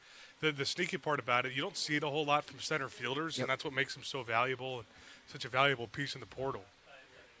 He's someone that when first-year field manager Jared Saltzlamacchia talked with our Commodores beat writer Noah Nussbaum, it was Saltzlamacchia who said this guy's going to be a big league guy one day in the 6'1", 180-pound center fielder Micah New.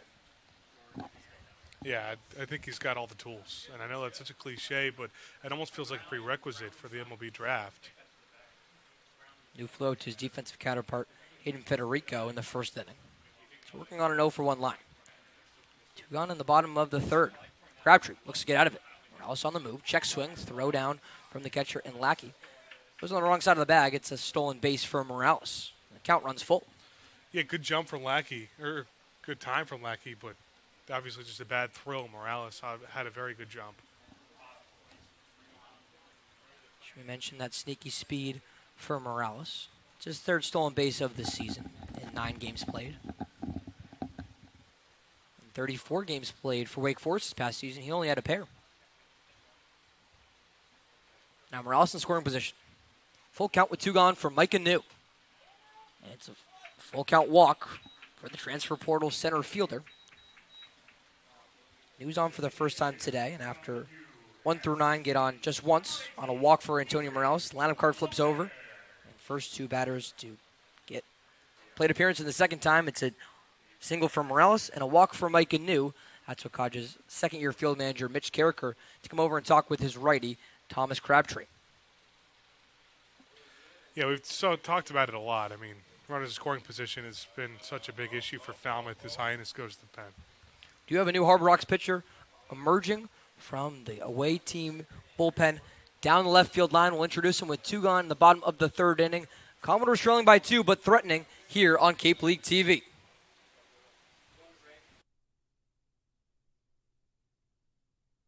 Hi, I'm Michael Kasparian, president of the Falmouth Chamber of Commerce. The Chamber is here for the benefit of the whole community. Whether you're a local business or a visitor, Falmouth has endless offerings, from its beautiful beaches and historical sites to its local shopping and eateries. The Chamber bridges the 8 villages, providing visitors with all the tools to make their trip one to remember. Our visitor center is located in downtown Falmouth, just off of Main Street. Come by and meet our team.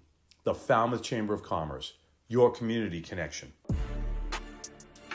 You can make any bat feel lighter by adding a velo puck knob. Instead of having to go get a whole entirely new bat, you can simply add the puck to it.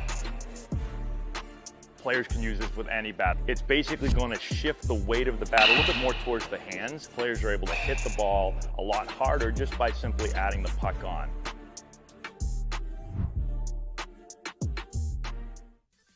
I'm Michael Gillen, right-handed pitcher from Clemson, and you're watching Commodore Baseball on Cape League TV.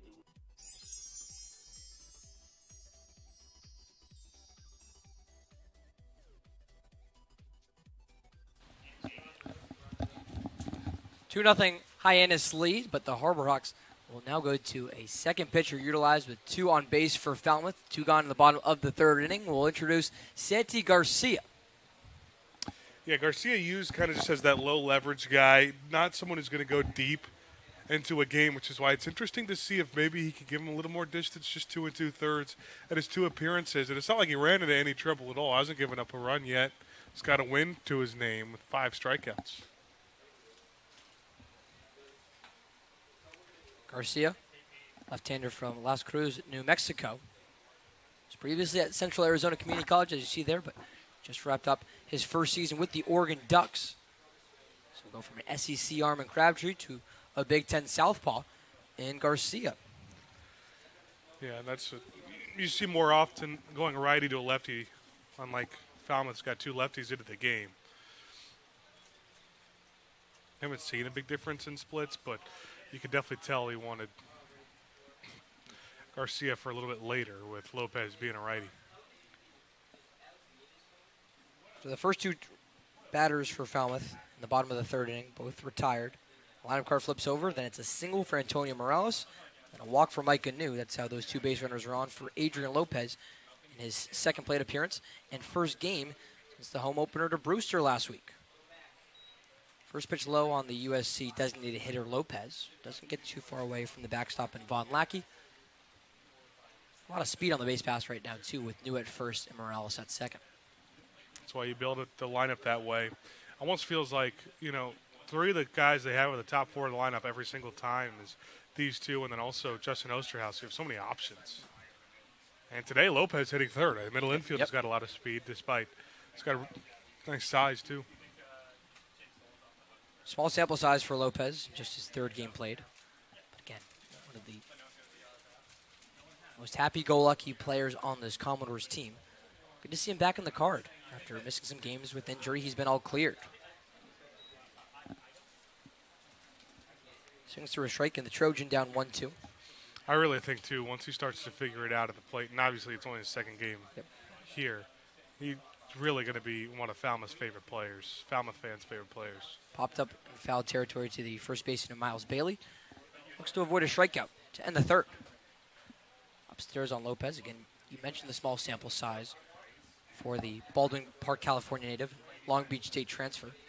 0 for 5 so far on the Young Cape League season. Just 8 games and change into 2025. First batter, Garcia faces the 2-2. Swung in on and missed by Lopez. 1 batter, 1 strikeout for Garcia. And trends 2 for the Commodores in the bottom of the 3rd inning. A third of the way through and a 2-0 Harbor Rocks lead on Cape League TV. Hi, I'm Michael Kasparian, president of the Falmouth Chamber of Commerce. The Chamber is here for the benefit of the whole community. Whether you're a local business or a visitor, Falmouth has endless offerings, from its beautiful beaches and historical sites to its local shopping and eateries. The Chamber bridges the 8 villages, providing visitors with all the tools to make their trip one to remember. Our visitor center is located in downtown Falmouth, just off of Main Street. Come by and meet our team. The Falmouth Chamber of Commerce, your community connection. You can make any bat feel lighter by adding a velo puck knob. Instead of having to go get a whole entirely new bat, you can simply add the puck to it. Players can use this with any bat. It's basically going to shift the weight of the bat a little bit more towards the hands. Players are able to hit the ball a lot harder just by simply adding the puck on.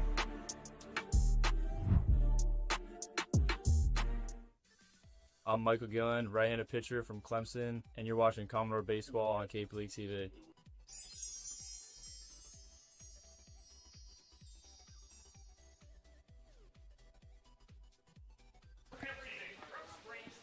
Beautiful summer evening, and Commodores fans, you can spend your summer mornings with any kids age 5 to 18 signing up for the Falmouth Commodores Youth Development Clinics.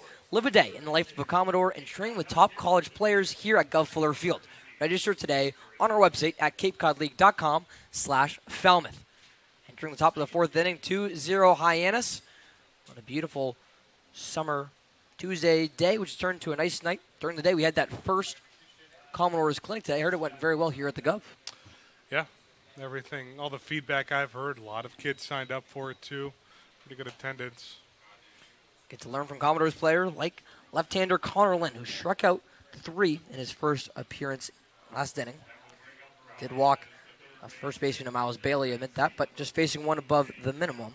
Now has 6, 7, 8 to do in his 2nd inning of work. It starts off with the North Dakota State 3rd baseman Jake Schaffner, after Schaffner made a really nice play a half inning ago to get the leadoff man Mark Quattroni out. Yeah, that is pretty awesome. And someone who does it with the glove and the bat. Saw some of those nice plays at North Dakota State, too. He's got a really good arm as a 3rd baseman. He's not one of the bigger 3rd basemen you're going to see, but that doesn't mean he doesn't have a very strong arm. Schaffner into left field, just in foul territory in front of Landon Moran. And Schaffner 6'2", 175. That one had to be, what, 7.5 feet in the air? 8 feet going to get it? At least. It definitely could be more than that.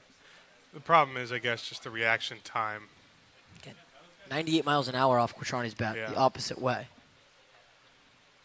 Schaffner grounded out to the pitcher, and then left-hander Jack Berg in the first inning. And we see him here in the fourth. It's a line out that maybe would have mattered, too, with a single and a walk that came later in the inning. A couple guys at the top of the lineup. Maybe you'd start to sense Falmouth's offense starting to pick up some momentum. That ground up for Schaffner killed a shriek for Hyannis, which 4 consecutive Harbor Hawks got on via a pair of doubles and a pair of walks.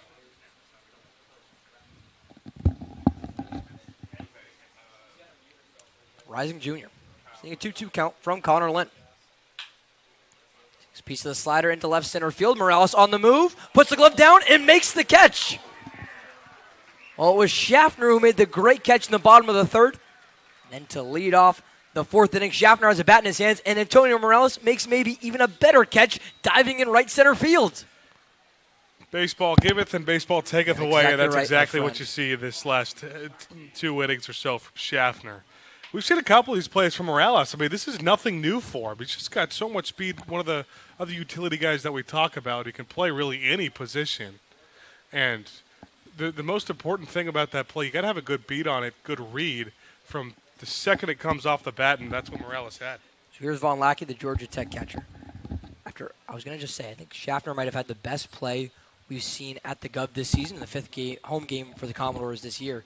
I think Morales just one up to him a half inning later, though. Yeah. Both of them to lead off innings, too. Mm-hmm. It's been a defensive show so far through 3 innings. It's been 2 runs on 2 hits for Hyannis. Both of those hits have come in the top of the first inning, nothing since. Commodores got a hit in that last half inning, bottom of the third, but still no run to show. Now goes the 2-1 on Von Lackey, Georgia Tech catcher.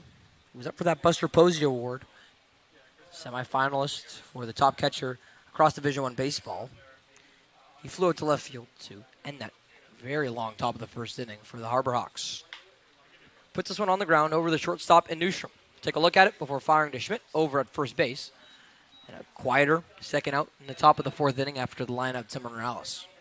Yeah, Lynn is just so comfortable leaving the ball down to the zone and inducing weak contact. The infield's going to get a lot of work, but because it's so soft, I mean, in this Falmouth defense has got a lot of range.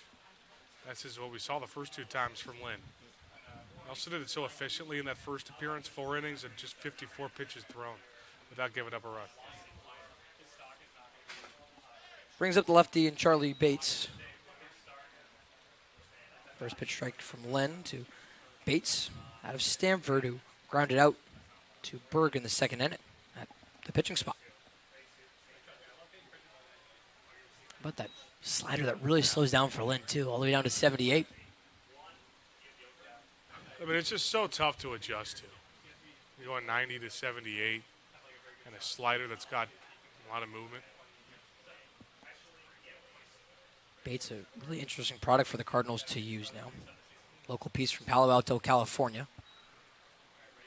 Originally came in to Stanford as a shortstop. That spot was occupied by Timo Becerra, who we saw on Cape Cod last year, but Becerra announcing his transfer from Stanford into the SEC with Texas recently. Texas has a couple of good pickups as of late. Longhorns got Carson Tinney from Notre Dame as well. Yeah, they're just going to keep building and building with Slosh. Good to see some of those guys play with Grayson Saunier, too, the Commodores pitcher. When recruited, Bates, the rising sophomore, was the number 2 shortstop, number 4 player in California for doing stuff like that. A 2-out base hit into left center field, where Micah New just grabs it on a bounce. First hit of the game for Charlie Bates. 3rd for the Harbor Hawks. It extends the top of the 4th. Yeah, 2-out hitting is something the Harbor Hawks have done decently well this year, too. Obviously, these 2 runs in this game have not come with 2 outs, but so far, Cape League pitchers have done a nice job putting batters away and ending innings. It's not something we've seen a whole lot around the league. Jason Walk will put it into almost identical position that Charlie Bates just did. Bates had a good jump off first. Bates thinks about third, but it's 2 straight Harbor Hawks hitters that extend the top of the 4th inning with base hits into left center field between Bates and Jason Walk. How about the 8-9 hitters doing that too? I mean, it puts you in such a tough position as a pitcher. You got to flip the lineup card over. That's what I think can separate this Hyannis team from almost anybody else in the league. They got the star power at the top of the lineup, but at the bottom can be consistent. We go back to the top now with Ryan McKay. Plate appearance in the first and second, 0 for 2 so far as Lynn steps off the rubber. So for Hyannis, it's now 2 runs on 4 hits. The first 2 hits came in the top of the first inning in a 4-batter span. Then it's 11 Hyannis batters that are retired before 2 consecutive singles between Charlie Bates and Jason Walk sends up the Michigan State second baseman Ryan McKay. Concentrated hitting. It's been something for the Commodores this season too. He's looking to build on the 3rd worst batting average on the Cape. Does Falmouth. He's finding it more. Now make it a 3rd consecutive single as Ryan McKay sends it to the opposite side of the field. Getting this turn around third is Bates. And the throw home will come late after the awkward slide at home from Charlie Bates. He goes second to home. But the Stanford Cardinal will lap this one off as he makes it a 3-0 Hyannis lead. Yeah, that was a closer play at the plate than I thought it was going to be. The throw came just a bit short from Moran and left. And, yeah, awkward slide is right. But this is just a display. You don't need to do it with a ton of power and a ton of extra base hits. They get a couple runs on a couple of doubles around walks in the first inning. Now it's just death by 1,000 paper cuts and 3 straight 2-out singles. So a lot of fans here at Gov Fuller Field on this Tuesday night held their breath for a moment with that awkward slide from Bates, but Bates stands up to a lot of smiles and laughs from the Hyannis dugout after that awkward slide, so shouldn't be an injury there. But pain still coming for Falmouth. There's 2 runners on for Hyannis, 3-0 Harbor Hawks lead in the top of the 4th. Aiden Federico watches a first pitch strike.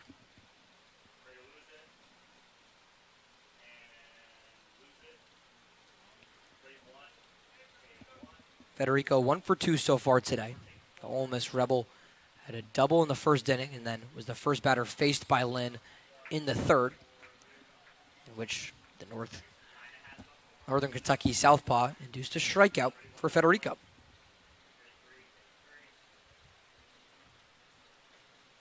This 2-out hitting is also what's made Hyannis so successful over the last 2 years, between winning the West Division last year, now a 5-2-1 record for the Harbor Hawks in 2025. That's best in the West Division. Yeah, I mean, it is a Western Division that maybe is off to a slower start. Obviously, so many of the first 8 games for each team of the year were inter-division matchups. You played East Division teams playing West Division teams. The East definitely got the better of the West so far, but Hyannis one of the few exceptions. Yeah, Hyannis the only team that's over 500 in the West Division. Again, we mentioned a 5-2-1 record for the Harbor Hawks. Gateman right behind them at 4-4. Commodores at 3-5 is 4th in the West Division behind the Cape's worst team right now in the Katua Cavaliers at 1-7. 2-1 to Federico turns into a 3-1. Outside pitch for Lynn. Connor Lynn trying to finish off his 2nd inning of work. That's now 47 pitches, 25 in the zone.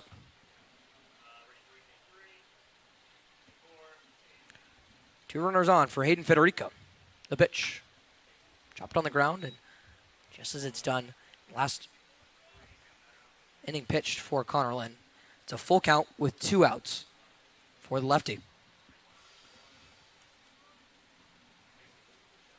Yeah, there hasn't really been a big strikeout pitcher at Northern Kentucky, but once he's got to the Cape and he's getting in these 3-2 counts, he's getting hitters to chase. Again, he's just so good at avoiding leaving a pitch, hanging breaking ball or any pitch to drill. Throw off over to the second baseman, Schmidt, just playing catch. In this position last inning, it was Miles Bailey, the Florida State freshman first baseman, worked back into the count, induced a 2-out walk. Now it's his teammate and Hayden Federico who looks to do the same. The payoff. Swing and a miss for Federico.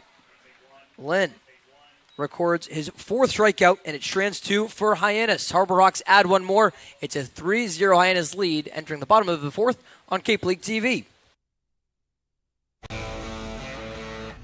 Get ready for big results with our small machines.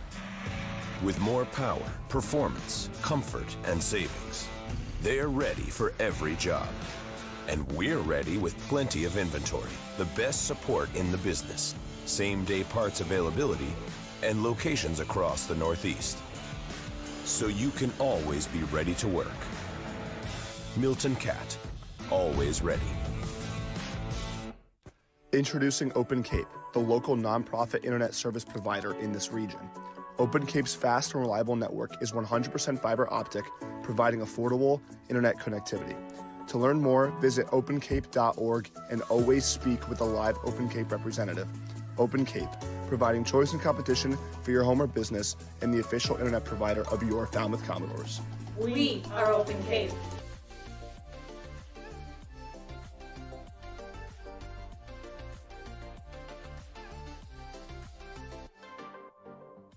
I'm Trevor Baumler, right-handed pitcher from TCU, and you're watching Commodores Baseball on Cape League TV.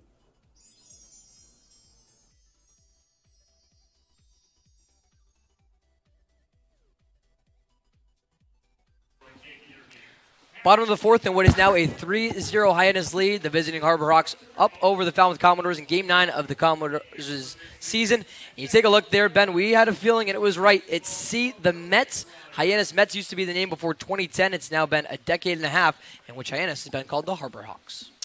I like the Harbor Hawks. Very unique. The Mets, obviously not a terrible choice. I think our producer, Dan Papillo, likes that name a little bit, too, for certain reason. Papillo might be a Mets fan. Yeah. It was actually due to a trademark issue with Major League Baseball that Hyannis switched from the Mets to the Harbor Hawks as the very first pitch off the left arm of Santi Garcia. Plunk, Justin Osterhaus in the head. He looks to be okay as the Bama third baseman heads over to first base. Yeah, it's about as slow of a pitch you can get on the head on him. It's one of the most fortunate pitches to get his head on the head with. And Osterhaus didn't look phased. Yeah, we've seen a couple clunks off the helmet. Yeah. Always scary when you hear that. But Osterhaus looks to be okay. Yeah, it was 1978 when Hyannis became a team. The Mets from 78 to 2010. Yeah. And then changed it due to the trademark issue. Again, 15 years ago. Here's Kent Schmidt. First baseman watches a ball, and then the throw over to Osterhaus, not in time. So you definitely like the trend that this Falmouth offense is going on. Obviously, very slow first couple of innings, but a hard hit out. And Mark Quattrani, the tail end of the first time through the order. Then you get a single and a walk in that third. Once it's the second time through the lineup. Now a runner on base again to lead off things here. And they get Osterhaus in a pickle. From over the first baseman to Bailey. But then the tag applied late, and it's Osterhaus who slides in safely to second. It was a late throw. I think that was the first baseman, Bailey, tracking him down. And he just took too much time getting the throw to second base. Osterhaus, we talk about the speed he has. And got down quick enough. Not a great position either. So very fortunate for the Commodores there. You remember the last time Osterhaus was off of first base? That was 48 hours ago. The bottom of the 9th inning against YD. Osterhaus was the game-tying run in that 4-3 loss, but then gets picked off. Here's Schmidt. Gets a good piece of this one, but sends it just foul ahead of the 90-mile-an-hour fastball. So Osterhaus gets some redemption in a pickoff attempt that was the second out in that loss to YD in the bottom of the 9th. And then this Ken Schmidt, first baseman, flew out to end that game. Better position now for the Bama third baseman. Here's the 1-1. Just into the zone. Changeup slows down to 80 miles an hour for Garcia and freezes Schmidt, who lined out to center field in his first plate appearance.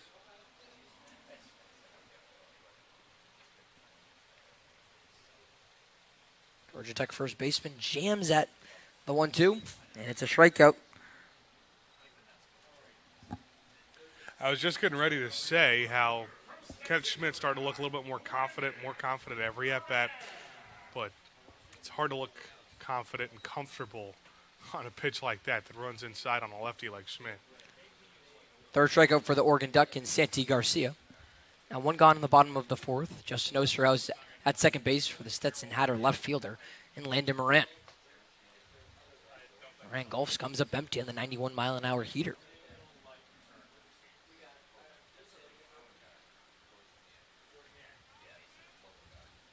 Moran, a rising senior who comes into the summer of 2025 with Cape League experience. Played in 30 games with the Orleans Firebirds last year. We've talked about it a lot, but it's a Stetson program that just sends so many players up to the Cape every single year. Hatters had the most players represented on Cape Cod in 2024, including Moran at Eldridge Park. In the first 7 games, it was already the Doors who played Orleans twice. So we've talked a lot about that Kelly Nicholson connection with Moran. And that was what was really interesting, too, is Moran from Altamonte Springs, Florida, so he knows what that area at Stetson is like. But with 13 Hatters on Cape Cod last summer, including some who were transferring into Stetson, it's interesting how they built that camaraderie before even getting to Stetson as Moran grounds out to the pitcher in Garcia. Yeah, that was a perfect play, too. There by Garcia watching and looking Osterhaus back to second base. It looked like Osterhaus might have been a little too far off the bag.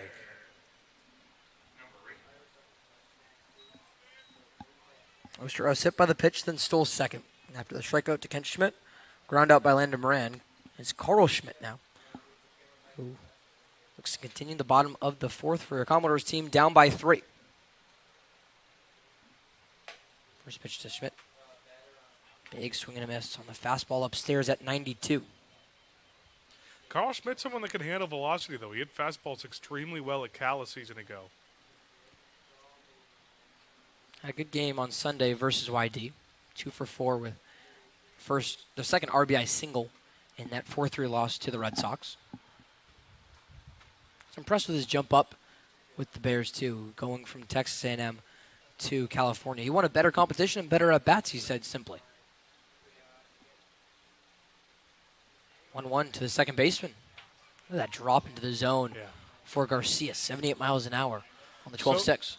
It's obviously one of those pitches, once you get a hold of it and once you kind of see it, then it's something you could drive, but it's just so hard. It looks like the ball's not even close to the zone until the last second. Schmidt puts it on ground towards the third baseman and Schaefer. Schaefer has it at the glove. Comes up empty, though, but now the throw over to third base. The shortstop, Willits applies the tag, but again, it's Justin Osterhaus who gets over the tag by Jackson Willits. It's going to be counted as a single for Carl Schmidt. Yeah, and Osterhaus is doing a nice job getting himself out of trouble again with another nice slide into the bag. I think just because of the place he was on the bag, there's a big reason he got back in. Another really close play at third. He's got to be careful on the pads. Just the second hit of the day for Falmouth. First, that comes with 2 outs. Carl Schmidt at first, Justin Osterhaus 90 feet away from being the Commodores' first run in this game. 2 on for the transfer portal catcher in Mark Quattroni.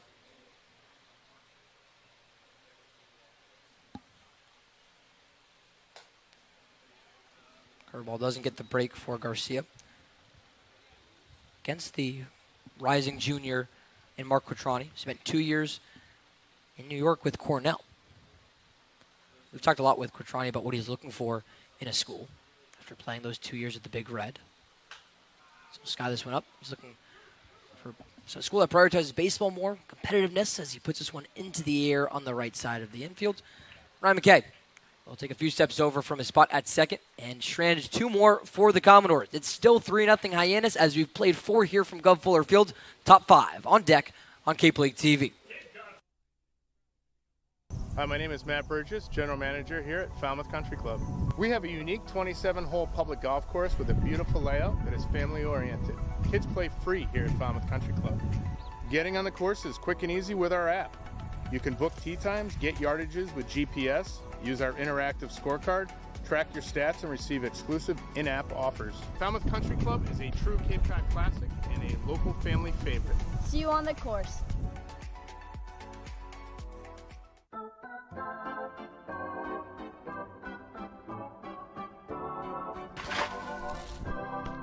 You'll always be safe at home with the Diana Lucevero Group at Compass Real Estate.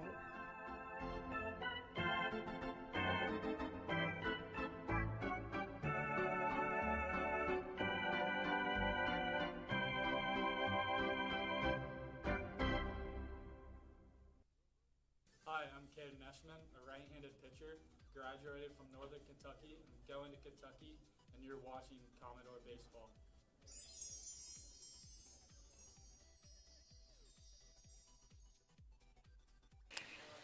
You hear from Caden Eshman right there, his former Northern Kentucky left-handed teammate. Connor Lynn still on the mound, but before that, and on behalf of the Cape Cod Baseball League, we would like to thank the following league partners for their continued support.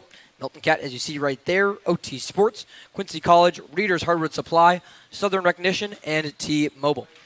3-0, Harbor Hawks lead after 4 innings played from Gov Fuller Field on a beautiful Tuesday night in Falmouth, Massachusetts. Harbor Hawks played one more in the top of the fourth after scoring a pair in the top of the first inning, and now it's the middle third of the order. Meat and potatoes, I should say. 3, 4, and 5 with Jackson Willits, Miles Bailey, and Ray Velasquez due up to face Connor Lynn in his third inning of work. Here's the former Commodore after 25 games played with Falmouth last summer. It's the now Harbor Hawk, Jackson Willits, to lead things off. Finally getting some heat in Falmouth, too. It had been chilly once you get to nighttime and the sun starts to go down to the first 8 games of the year. But finally comfortable in the shorts and shirt all the way through 9 o'clock, 10 o'clock p.m. Willits swings at the first pitch he sees to his defensive counterpart at short, Chris Newstrom. Willits will lose the sliding mitt, but he won't need it. Ken Schmidt will hand it back to him after the ground-up to begin the 5th. I think if there's one area, obviously starting pitching's been great, but if there is one area for this Falmouth team that you evaluate 8.5 games through the season that maybe I'm most impressed with, I mean, the defense has been outstanding. You almost want to knock on wood, but there's just has been rarely any defensive mistakes for this defense. Specifically, this infield and the middle infield's been awesome. Ben Royo's not in the lineup today, but up the middle with guys like Osterhaus and Newstrom making a play there. I mean, they're obviously making some spectacular plays, but it's not even just those. It's just how solid they've been in the lack of mistakes. Big second strike to Miles Bailey. It's I mentioned the pitching struggles as well behind in front of that Commodores defense, a 3.87 ERA for Falmouth. That's second worst on Cape Cod. This one, swinging bunt by Bailey. Quattrani has to go get it, throws over to first base, just enough time to get out the Florida State first baseman. And it's right, exactly what I'm talking about. Neither of those first 2 plays are SportsCenter top 10 plays, but they're plays that are so much more difficult than they look. And Newstrom made it look, and Quattrani made it look on that play too. Having to pick that up on a run as a catcher and throw it around the run or two. Good defensive efforts to begin this top of the 5th. After the last out recorded by the Falmouth staff was a strikeout to Hayden Federico. That was strikeout number 100 for Commodores pitching this season. That leads Cape Cod. Now Ray Velasquez, who is a strikeout victim to end the 3rd inning after his 2 RBI double in the 1st inning, comes up for the 3rd time today. The Austin P designated hitter with a 1-for-2 line. Yeah, that part's been pretty impressive too, I guess. The strikeouts leading the league. This one for Velasquez on the ground, but over the head of Chris Newstrom. We'll wait official scoring on that one, but it's Velasquez who gets on base with 2 gone in the top of the 5th. It will go as an error on the Tennessee shortstop, Chris Newstrom. Yeah, just forget. Forget right, I exactly said what you anything. said. Announcers jinx. Exactly. It's real. It absolutely is real. Error by Newstrom puts on Velasquez at first base. For a guy who knows something about defense as well, it's Jake Schaffner in North Dakota State. Had that great catch at 3rd against Quattrani to get the leadoff man in the bottom of the 3rd. 2 gone in the top of the 5th. A 3-run Harbor Hawks lead. Hyannis, the best team in the West Division. 5-2-1 as that one runs inside and will plunk Schaffner on the hands. He's down in pain for a moment. Yeah, that's one of those things. It might be one of the worst places to get hit, at least in the moment, too. That's something that just stings up against the bat like that.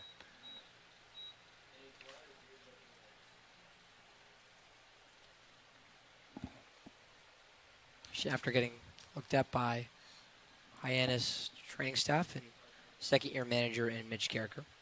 Go back to that defense for Falmouth as we look around and take a moment to give Schaffner some time. The first error committed by the Commodores in 8 innings of play. If you remember that weird put out on the error that allowed a run to score for YD, the 1-5-2 error that scored Nolan Traeger in that loss. So it is going to be Schaffner who comes out of this game, third baseman. We'll get a defensive substitution at first in just a moment as Carricker comes to make the decision with home plate umpire Joe Gravina.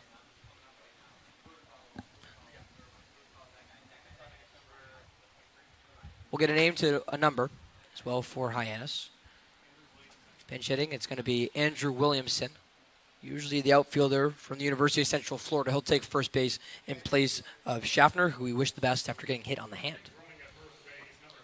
Not a bad option to have off your bench. Kind of alluded to it at the beginning of the broadcast. There's a lot of talent on the bench for this Hyannis team. They are kind of where Falmouth was in the first couple of games, where they rarely ever have the same more than 3 or 4 guys in the lineup. Quick stoppage for Hyannis, so we'll take one as well for Falmouth. How about it? It's Todd Carroll, first-year pitching coach for the Commodores, coming to have a word with his rising graduate, Northern Kentucky left-hander, and Connor Lynn. As you see Carroll walk off over there. Not a pitching change. That one would mean that field manager Jared Saltzlamakia comes out of the dugout. He's still standing there on the first step. There's some action in the Commodores' bullpen. You see the back part of your screen there. Caden Humphrey getting loose down the first base line.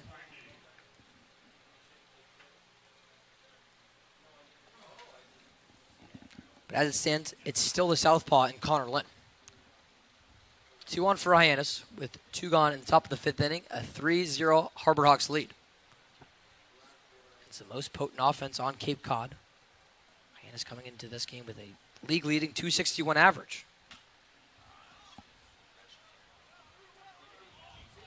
First pitch is into foul territory and caught by Kent Schmidt to end the top of the 5th inning. So 2 more stranded on for the Harbor Hawks. Still a 3-0 lead for Hyannis. Ben Heller, we'll talk to you on Cape League TV when we return to the bottom of the 5th inning with Falmouth looking to build into this deficit. Hi, I'm Jim Murray, owner of Falmouth's historic clam shack, now Jim's Clam Shack. Located on scenic Falmouth Harbor, Jim's Clam Shack is a destination for the best seafood and sunsets on the Cape. We're open 7 days a week, so stop by for lunch or join us for dinner on the rooftop deck. Bring the entire family to try our wide selection of seafood and kid-friendly option. We deliver the freshest products to your plates daily. Jim's Clam Shack, proud supporter of the Falmouth Commodores. Hi, I'm Michael Kasparian, President of the Falmouth Chamber of Commerce. The Chamber is here for the benefit of the whole community. Whether you're a local business or a visitor, Falmouth has endless offerings, from its beautiful beaches and historical sites to its local shopping and eateries. The Chamber bridges the 8 villages, providing visitors with all the tools to make their trip one to remember. Our visitor center is located in downtown Falmouth, just off of Main Street. Come by and meet our team. The Falmouth Chamber of Commerce, your community connection. Hi, I'm Coleman Mizell, outfielder from Alabama, and you're watching Commodores baseball on KTV.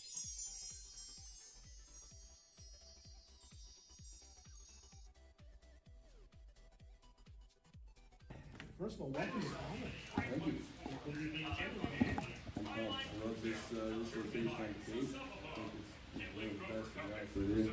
And, you know, the fan base has been phenomenal, especially early in the season. Early in the season, it's usually not that strong, but we've been doing good. Yeah.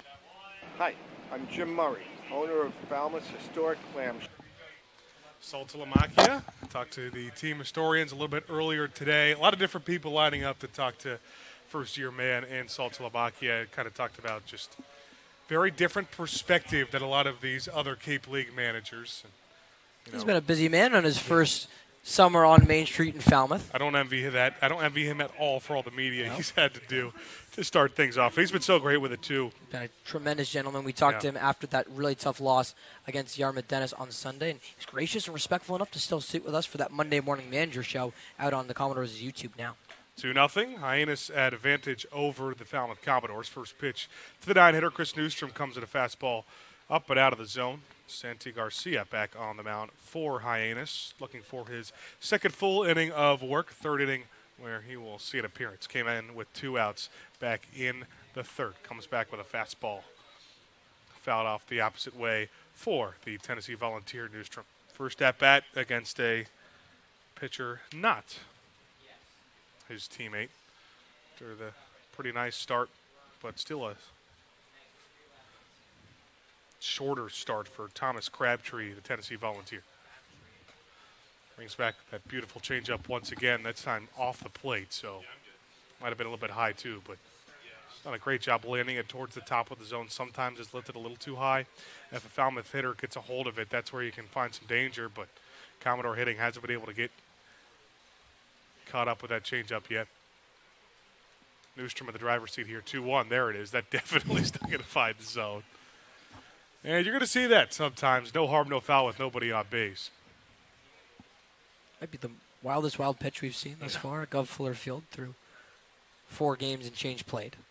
Not too surprised to see Crabtree only go, not long into his first appearance here on the Cape.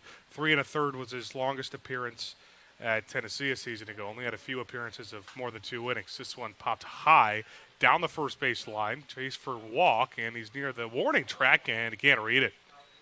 That is a tough right field to read with a couple of shadows bursting in and out.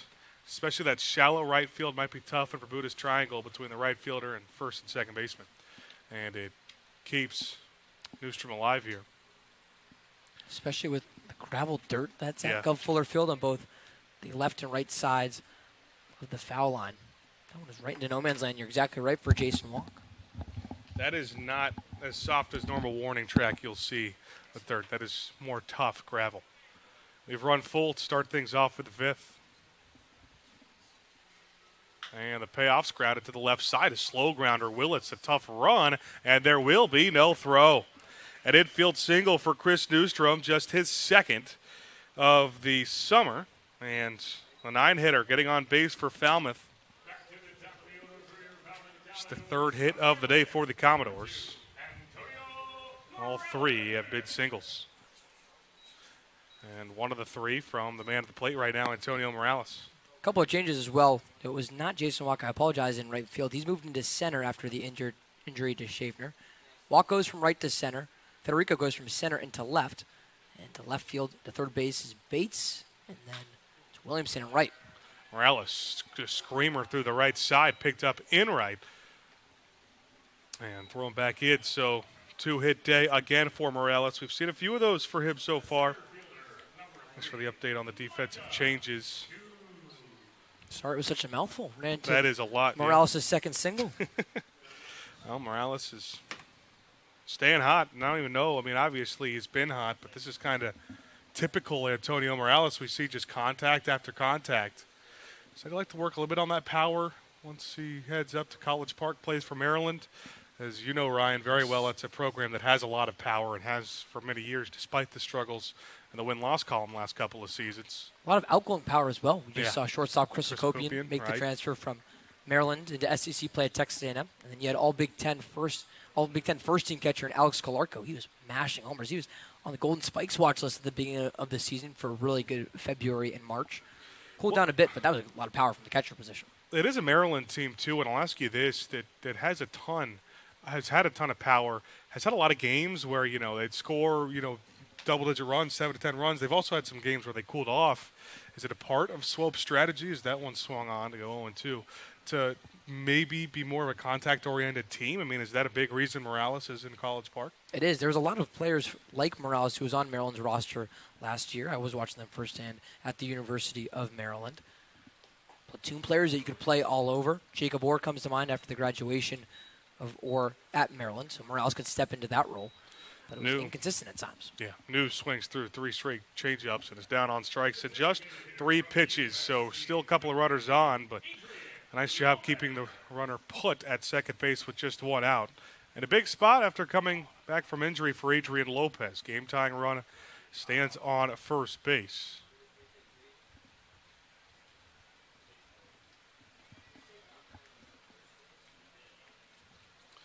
For 2 in his first couple at-bats and first game back. Pop up to first and a strikeout, the most recent appearance.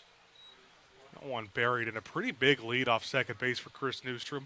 Talked about it last time the Commodores had a couple runners on bases when it was Morales and New. A lot of speed right now, Newstrom. Another one of the speedier guys in this Falmouth lineup.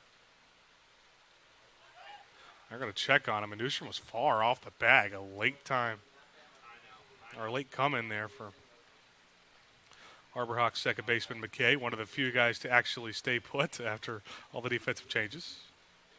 It's a bit of a tough angle when you're at second base, obviously looking at the pitcher and then off to third base. So you didn't see the second baseman in McKay creep over to cover the bag.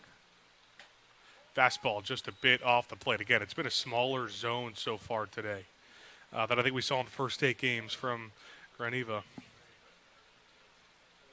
Home plate umpire.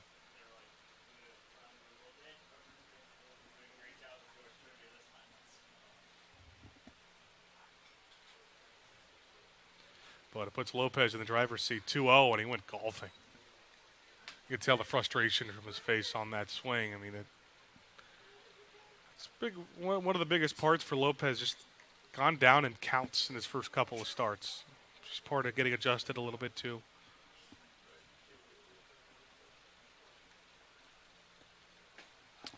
And the 2-1s cut on and missed, low in the zone again. I think for Lopez, again, someone who missed so many games, the last 4 games to be exact, with that injury. Now cleared to play after getting hit against Brewster. Just needs to see one hit into shallow outfield grass. He's 0 for 6 to start the summer of 2025 on Cape Cod. And a throw to second almost over the head of the second baseman McKay. But able to keep that in. It's a weird angle, too. When you're a lefty throwing over to second, you make the full 180-degree turn, and then the left hand comes around. That's the second time we've seen Garcia throw onto the third base side of the bag.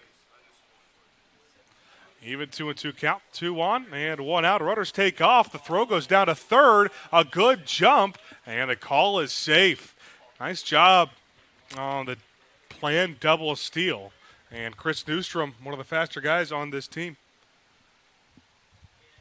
Yeah, the second stolen base of the summer for Chris Newstrom, who had a great jump off of second base after Garcia tested him a few times. But that's why you have Von Lackey behind the dish. He made that a really close play, the backstop from Georgia Tech.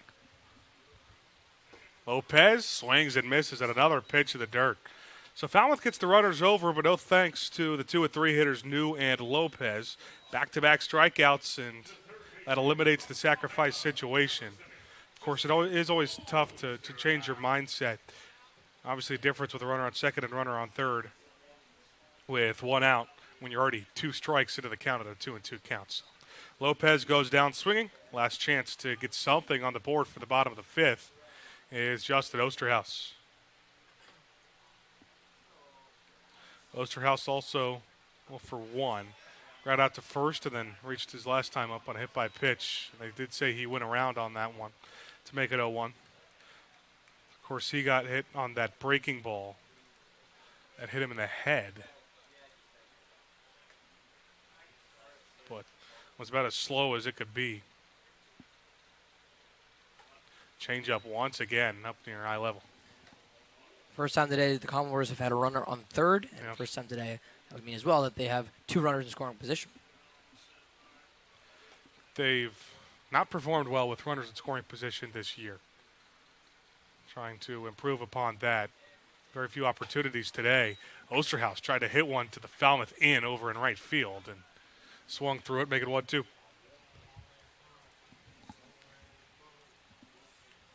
And to be exact, on the season, Commodores 8 for 64 with runners in scoring position. On a good average, that sits at 125. Justin Osterhaus is going to be transferring to Alabama along with someone we saw in the bullpen, Caden Humphrey. It seems like a trend where this Alabama program is really growing, and a lot of that's thanks to, I think, Rob Vaughn, a very young coach. Osterhaus stays alive with 1-2 foul off. Where we talked to Osterhaus about Rob Vaughn, just said he connected with him more than any other of these Southern school coaches. I think age has a lot to do with it. Vaughn, very player-oriented coach. Again, Ryan with Maryland ties. You know a lot about him. Yep.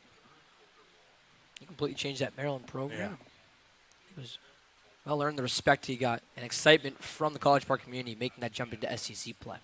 1-2 fastball, almost threw it away, but a nice job to keep it in front by Lackey. I think being the recruiter is a big part of it. As Yeah. you mentioned, Osterhaus is someone who really loved what Rob Vaughn was selling.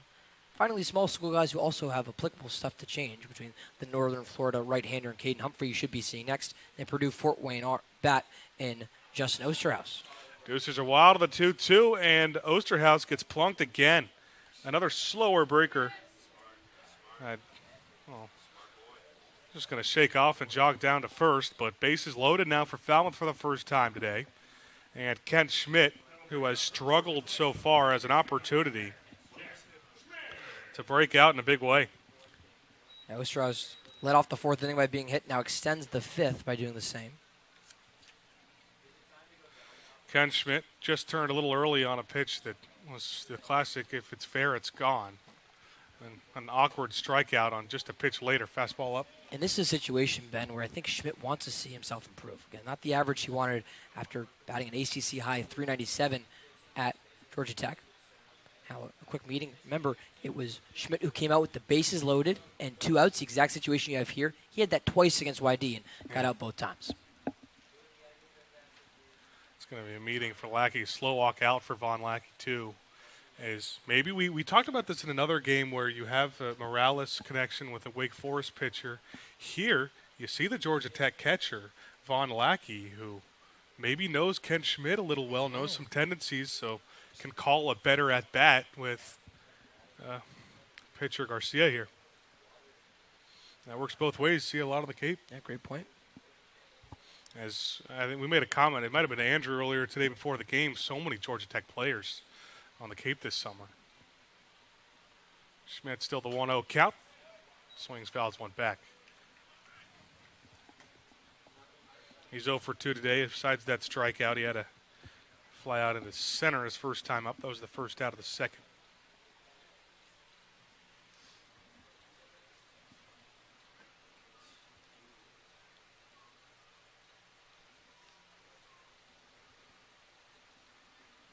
Now breaking ball. Lackey not too concerned, knowing that nowhere to put the runners. They really have to balk it away, try to take a base. But it puts Catch Schmidt to the count. You mentioned it. Led the ACC in batting average a season ago. Almost hit 400. Fastball called. Strike at the knees. Feels like that call has been called a ball for most of the day. But Schmidt making that jump from this Sun Belt to the ACC. Just talked about pitching depth is one of the biggest things. You see some awesome arms in the Sun Belt. Yep. Top-end talent is very similar in a lot of different places, but once you get to the bullpen and the Sunday guys, 2-2 count. Defensive swing from Schmidt, stay alive. We talked about it with Adrian Lopez, just someone who needs to find some outfield grass. Similar for Schmidt. He was 3 for 22 to start his Cape League tenure. What does he learn from being in this position, too? Twice in that loss against YD Sunday. All twos, 2-2 count with 2 outs, and Schmidt lifts one high. Williamson going back to the wall. He's looking up. He's got a beat on it, and he'll grab it just in front of the wall. Kent Schmidt gave it a ride with the bases loaded, but they strand him. Nothing across for Falmouth. As we head to the 6th inning, it's still Hyannis in the driver's seat. 3-0 on Cape League TV.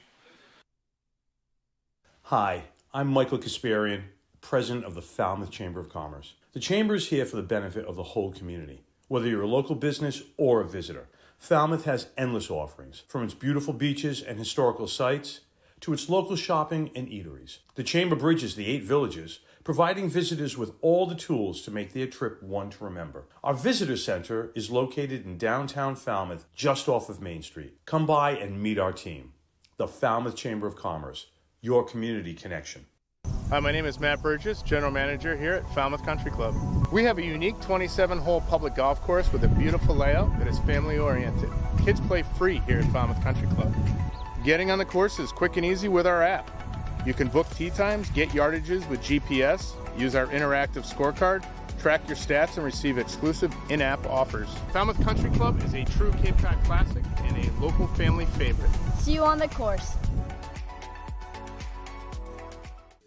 Hi, I'm Coleman Mizell, outfielder from Alabama, and you're watching Commodores Baseball on KTV.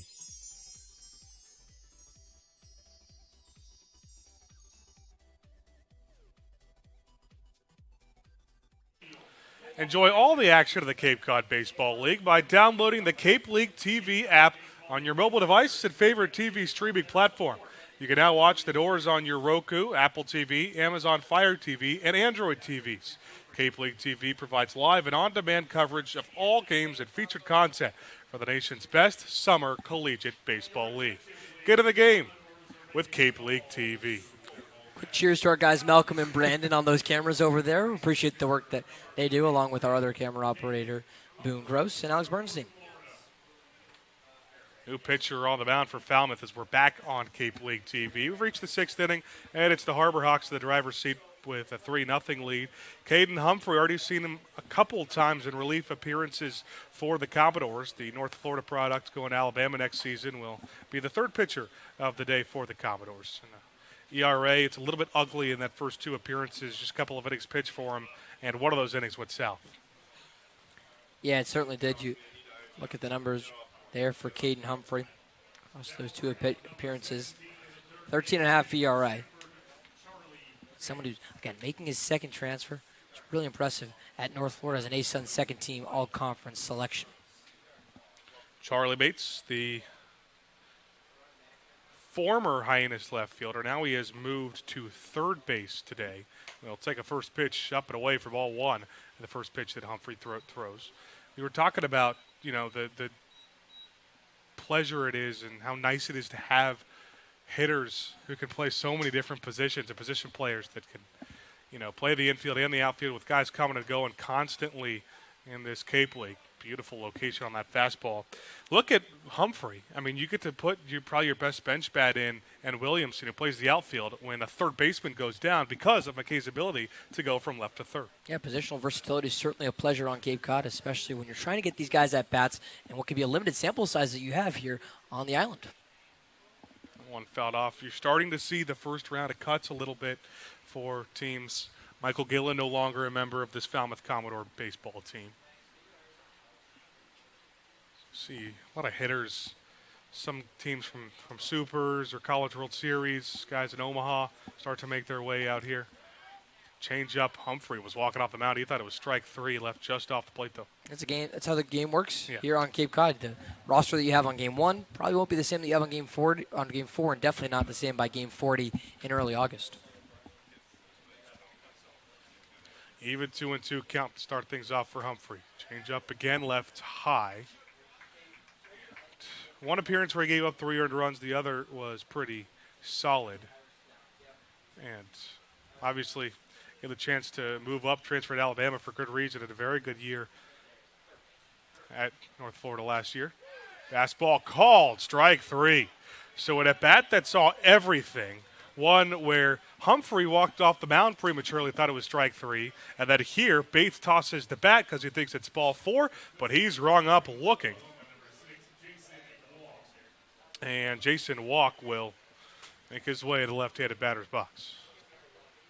Really good pitch there for Caden Humphrey. We've seen Lynn, the first reliever, and then Berg, the starter, both have really solid starts to their outings. Fouled off the end of the bat now for Jason Walk. It's reached both times. Was hit by a pitch back in the second inning and then singled in the 4th. And stoppage of play after that foul ball to put him down 0-1. Walk, a member of the Oklahoma Sooners. Like his teammate Jackson Willits, couple of Sooners on this Hyannis team who did a pretty nice job making the transfer from the Big 12 to the SEC. It was obviously a big jump up in conferences.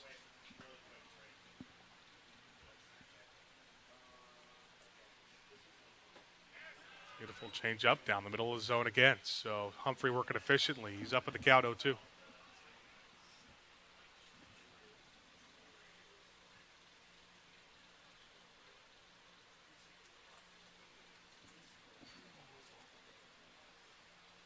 That one lined right off the glove of the second baseman, Schmidt, and that'll trickle into right. Carl Schmidt almost made a spectacular play seen a couple of those infielders make those plays, but that'll be a nice hard hit single for Jason Walk, his second base hit of the day. Harbor Hawks starting to put bat on ball, their 6th base hit. Second in as many plate appearances for Charlie Bates, too, who represents the most recently scored run for Hyannis. Now it'll turn to the top of the lineup, and Ryan McKay, last time they did that, he got an RBI single. Change up low into the dirt for ball 1. That was after an 0-for-2 start, a pop-up and a strikeout. So make him a 1-for-3 day. The Michigan State Spartan, our director, Kyle Klima, very happy about that. And you know what? I'll align with the Big Ten guys, too. Throw over to first. Got a Big Ten booth right now as well. You being an Indiana guy, me from the University of Maryland. We're in good hands with Kyle, too, the Spartan. Kyle is a great director entering his sophomore year at Michigan State. We've heard a lot about his love for Sparty. Yes. I believe there's a Michigan State flag up wherever he's staying on the Cape. Change up low into the dirt. And again, we might have to put another Big Ten school up there. I was going to say, we had some things to say about that. Just a rising sophomore in Klima, acting like a grizzled veteran. Yeah. Michigan State made a little bit of noise at the Big Ten tournament this past month, but ultimately fell up short. McKay hits one hard into right this time. It's heading towards the gap, and it's over the head of Morales. Rounding second as it's just picked up by Morales, and a wave around third for Walk, and he's going to score with the throw almost getting away. An RBI double for Ryan McKay. He's got 2 of those on the day, and Harbor Hawks putting that lead up to 4, hitting on all cylinders.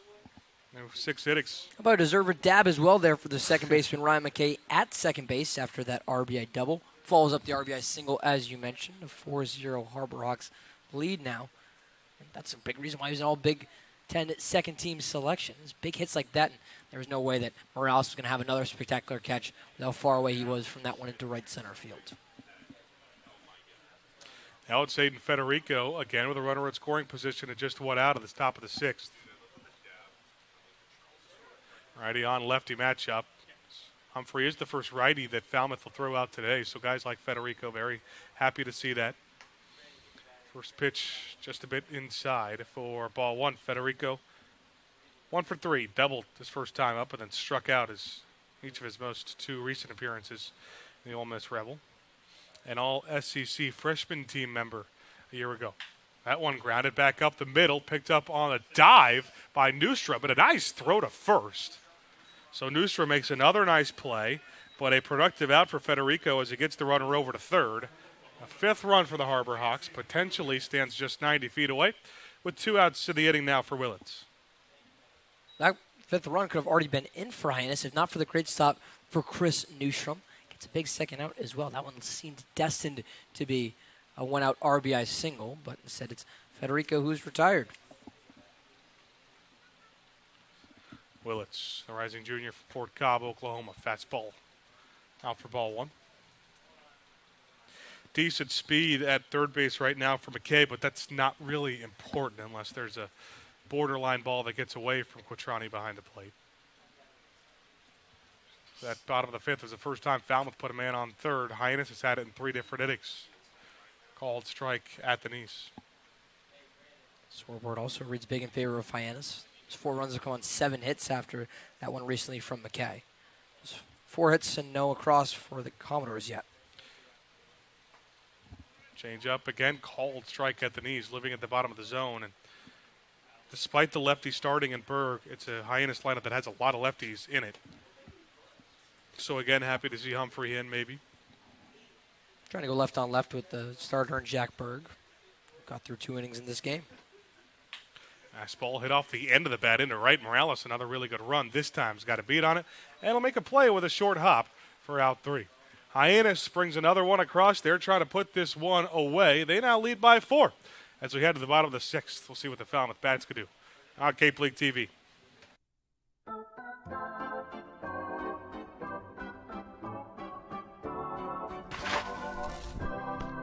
You'll always be safe at home with the Diana Lucevero Group at Compass Real Estate.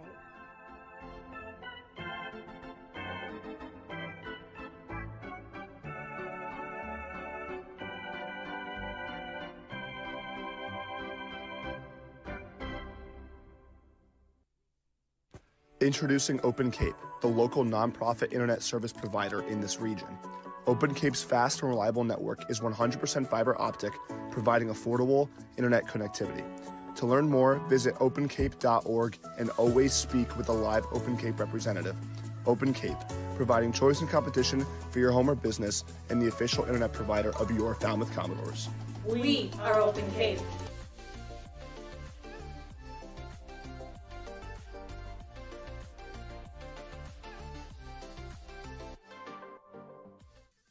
On behalf of the Cape Cod Baseball from Clemson, and you're lead sponsors for their continued support, Velo Sports, Veolia North America, Wilson Sporting Goods, the Yaki Foundation, and Netting Pros. And, of course, thank you to Major League Baseball for over 50 years of support. I'm Andrew Del Piano, the third member of our crew. The Harbor Hawks have a player named Ethan Plog, who has one of the coolest commitment stories I think I've ever heard of. It was just about last November. He was on his visit in Baton Rouge, and he was driving through with the golf cart with head coach Jay Johnson. And imagine running into Paul Skeens. Yeah, the guy that just won the National League Rookie of the Year award just a season ago, right there, meeting him with his girlfriend as well. Skeens told him in that moment to commit right on the spot. That was the night of the LSU-Vanderbilt football game. So 24 hours later after that visit, Plug immediately committed to LSU. Wasn't in games this season. He'll be on the roster next season, but no doubt, Ben, one of the cooler commitment stories you will ever hear. Paul Skeens tells you to commit somewhere, you're going to do it too? Oh, absolutely. Yeah, why wouldn't you? I feel like there's really no other option there. Thank you so much, Andrew, for that insight on Ethan Plog. It is the Hyannis Harbor Hawks with a 4-0 lead as we've reached the bottom of the 6th inning. Falmouth down to the last 12 outs. They're going to have to find some production somewhere in the lineup as the Hyannis Harbor Hawks will go to the bullpen for the second time today and call on Eddie Cooper III, the South Carolina product, at 6'2" and 210. It'll face 6, 7, 8 in the Commodore lineup to start things off. Landon Morant, Carl Schmidt, Mark Quattrani. Ryan, good to have you back at the booth. Yeah, happy to be back here after that fun story from Andrew. I'd like to run to Paul Skeens one day. That'd be pretty cool. Yeah, that would be.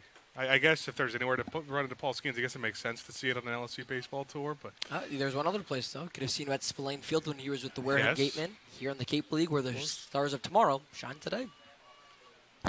1-1 count for Moran. Fastball up again. And might see him at PNC Park, too. I think he plays. I think he works there, maybe.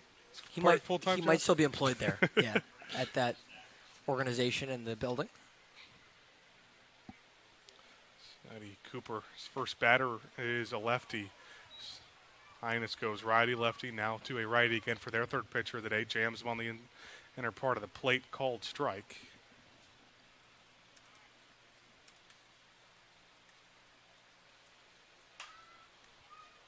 Defensive swing for Moran to foul it off. A lot of SEC guys, especially arms. Not just Plog now with LSU, but then also Eddie Cooper on the mound, a rising junior from Ivyland, Pennsylvania, who actually redshirted this most recent season after getting some time some freshman year. You don't see that progression a whole lot, so unless it was injury. A grounder right at second base. McKay makes the easy throw to first to retire Moran. So we'll look at some of Cooper's numbers this year.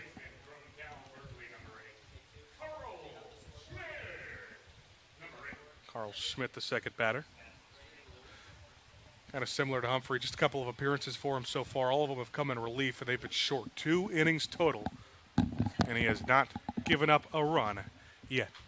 Schmidt, first pitch, hacking, and fouling one off to the net. Yeah, it wasn't the season, again, that Cooper maybe expected to have at South Carolina. Entered the transfer portal, and the Ivyland, Pennsylvania native, now going to Charlotte after redshirting that year. And that was after he got 7 starts his freshman year. Brushes Schmidt off the plate, almost hit him. And the numbers were good. I mean, he was 1-1 with a sub-5 ERA.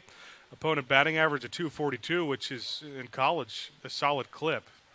Kind of used as that midweek starter for South Carolina, so it wasn't, your typical SEC opponents. As Schmidt lifts one to center, walk going towards the trek, and he'll have it at his new position, center field. Schmidt now 1 for 3 on the day, and Mark Quattrani the last hope, and the 6th for Falmouth. it feels like for the Commodores, obviously 5 losses in the first 8 games, heading towards the 6th, they can't get any runs going. It's kind of creeping earlier and earlier when they start to fall behind. The first few games, it was really 9th innings that hurt them, especially that first loss to Brewster, the second game of the year. They took a lead into the 9th before giving up 4 runs. But starting pitching, opposing teams' hitters start to figure out a little more. That's kind of league-wide right now. Beautiful changeup on the first pitch here to Quattrani. It's the Commodores team that, again, 3-5 on the season through 8 games. None of those 3 wins have been comeback wins in the 6th inning or later, as the situation is now against the Harbor Hawks. Quattrani's down 0-1 with 2 outs and nobody on base. And you were talking about earlier what he was looking for to do school, and a lot of the most important things he brought up. One thing he didn't mention, too, is he swings at strike 2. Simply put, he was looking for a scholarship. Yeah. They don't give scholarships to the Ivy League. So somewhere he can get a little bit of money. Can't blame him at all for that. Definitely a deserving Division I scholarship player. And he lines one at an awkward spot for Willits. Let it bounce and just gets the throw over in time for out number 3. So a quick 1-2-3 inning for Eddie Cooper III. We have a third of the way to go. Falmouth needs 4 with 9 outs to work with on Cape League TV. Are you looking for that perfect pregame meal? Supreme Pizza has you covered. Its extensive menu has everything from pies and calzones to salads and subs. And with its online ordering system, delicious food is just one click away. It's an honor to support the Cape Cod Baseball League. Supreme Pizza is open every day of the week. Order online or stop by their store located at 147 T-Ticket Highway and try a slice today.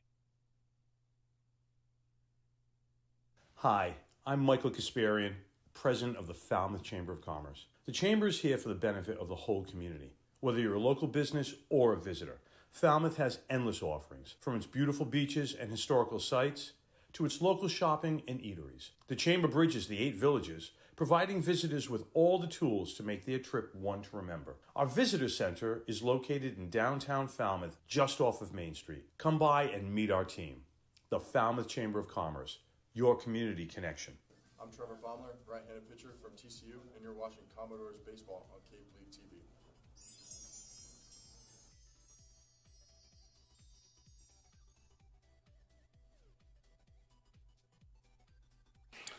On behalf of the Cape Cod Baseball League, we would like to thank the following league partners for their continued support. Falmouth Publishing Co., Butler Sporting Goods, Margaritaville Resort Cape Cod, Sports Picks, Sunderland Printing, and Del Mar Vacation Rentals. A lot of support. And a big reason for a lot of the money is we get to the top of the 7th inning. We've concluded the Homer dance party. I guess Homer's still going a little bit as we've reached the 7th. Ryan Scanlon didn't give him a nice fist bump there, too. But it is Caden Humphrey back out of the mound for the Commodores to face 9-1-2. Actually, check that. He'll face 4-5-6, the middle third of this Falmouth lineup.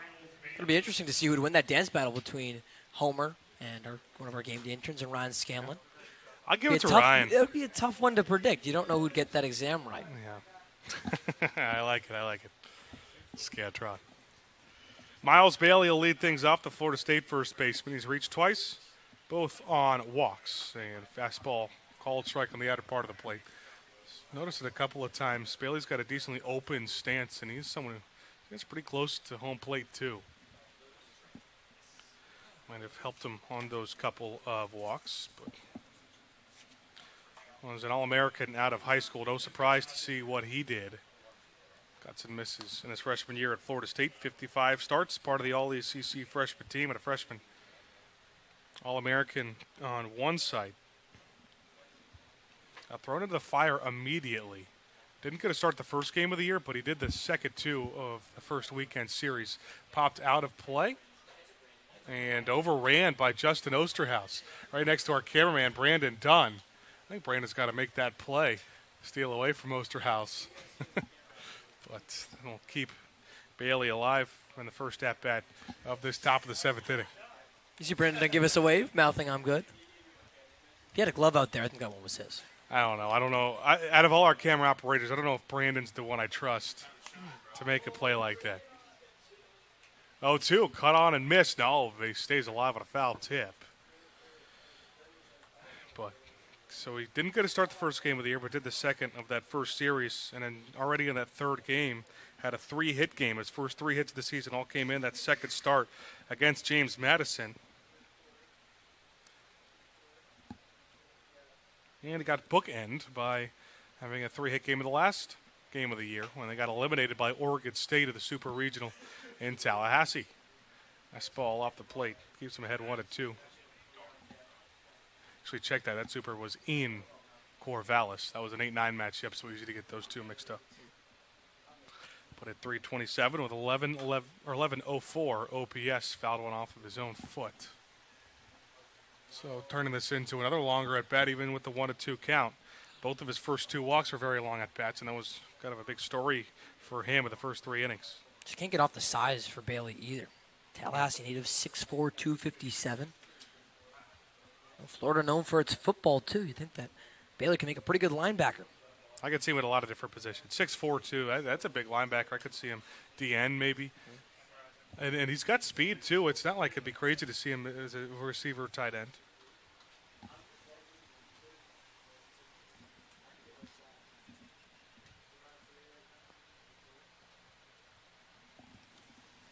Humphrey regroups for the 1-2. Still trying to record that first out of this top of the 7th.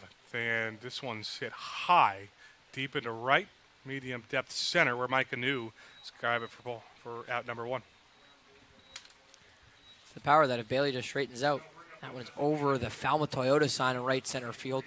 88 miles an hour off the bat for Bailey, going 331 feet. Maybe jammed him inside a little bit on the 90-mile-an-hour fastball. It was kind of a loud. A lot of times, loud outs figuratively for something that is pretty deep or almost a run or whatever. But that one was literally loud off the bat, just because I think it hit the wrong part of the bat.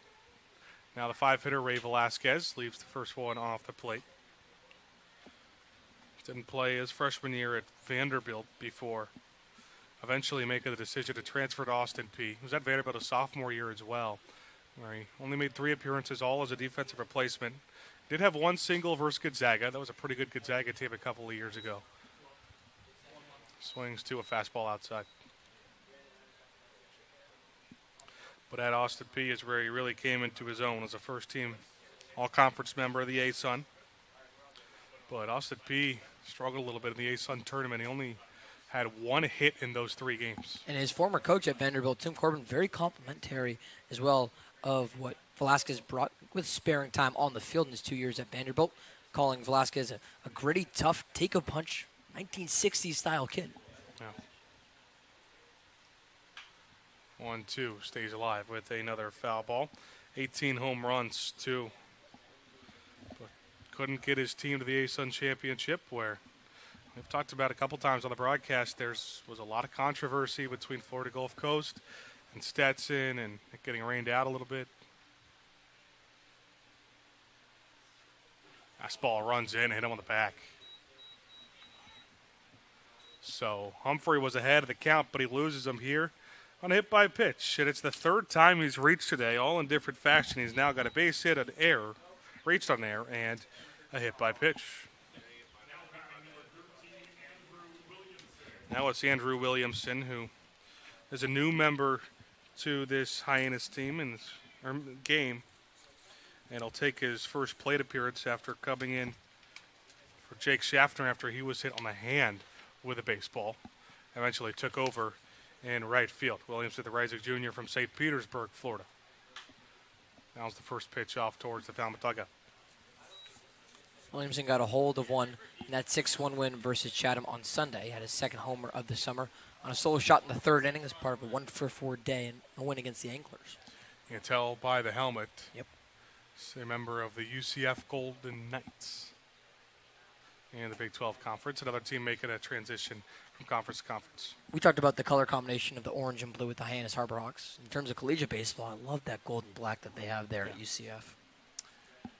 All their sports uniforms, not just in baseball, but everything. I think UCF is very clean. That creativity's been awesome, too. Yeah. Space City uniforms. Breaking ball runs in. All Big 12 honorable mention. Remember a year ago, probably the 2nd best hitter in that UCF lineup. He was 2nd on the team at batting average and led the team in pretty much every power category. So maybe which way you look at it, could be the best hitter. Led the team in home runs, doubles, triples. 2-1, almost hit him. Another guy with a OPS north of 1,100 and a batting average of 350. Real 5-tool player as well there at UCF. 13 bags stolen. He was perfect ranking in the field as well. Not an error committed as a freshman. 990 fielding percentage as a sophomore.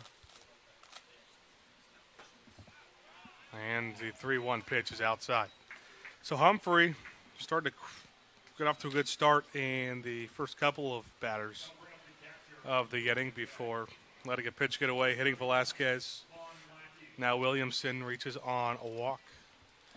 And with just one out there, a couple runners on, Mark Quattroni's going to lunge towards the pitcher's mound to have a word with him.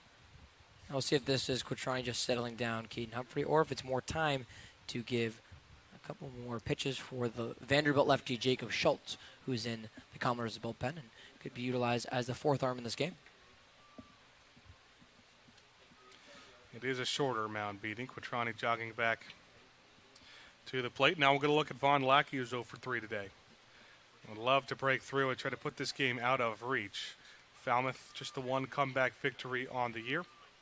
Came against Orleans back on Friday in a game in which they were only down by no more than 2. Down by 4 here. They have not come back from this sort of deficit. That one to the backstop, runners up. Velasquez at third, Williamson now at second. And the Harbor Hawks again have 2 in scoring position.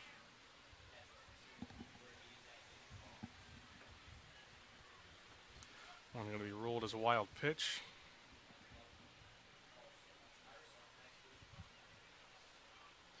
Start to wonder if it's starting to get in the head of Williamson a little bit. Just that one pitch can start to spiral things out of control. Threw another one low.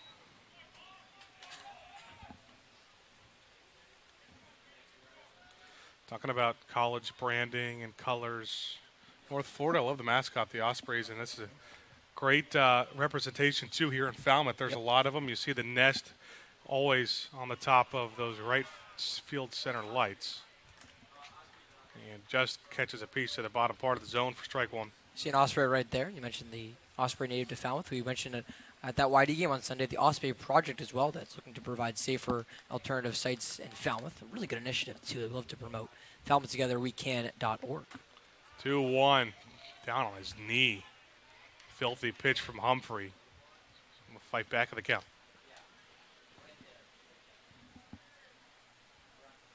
North Florida, yet another team part of the ASUN Conference. It's an ASUN Conference, I think it's just well represented. Obviously, we talk a lot about Stetson, but well represented in this whole league. Rounder right at Dustrom. The run will come in, as Dustrom's just going to make the easy play on the first grounder, maybe a little too soft. And a nice decision for Velasquez to try and score. Williamson's up to third. And Falmouth records their second out of this inning, and this is now a 5-run game. Harbor Hawks bring another one home. You can keep playing that small ball when you get 2 runners on and just 1 gone. Fly out from Bailey, but then 2 free passes. The hit by pitch to Velasquez and the walk to Williamson means that Lackey just has to put it anywhere in the field of play for Velasquez to come home and score. And another one stands 90 feet away with 2 outs. First pitch swinging as Charlie Bates fouled off. Talked about him last inning where he struck out to lead off the top of the 6th. Somebody who's made the move from left field to third base. Nice to have someone who can play both the outfield and the infield. And he's hit 300 through a decent amount of plate appearances to start the Cape Cod Summer League season. Called strike, despite no swing. 1 for 3 today with a single back of the 4th inning. And he came around to score on an RBI single from Ryan McKay. He's the one who started 3 straight singles. A hit parade for the Hawks in the 4th. Down to an 0-2 hole here, and he's going to send that one right into the glove of Osterhaus. Check that. That's Carl Schmidt playing second today. And he makes the throw for out number 3. So, Hyannis gets yet another on the board, but we're going to stay right here at Gov Fuller Field, the beautiful tradition. America, the beautiful.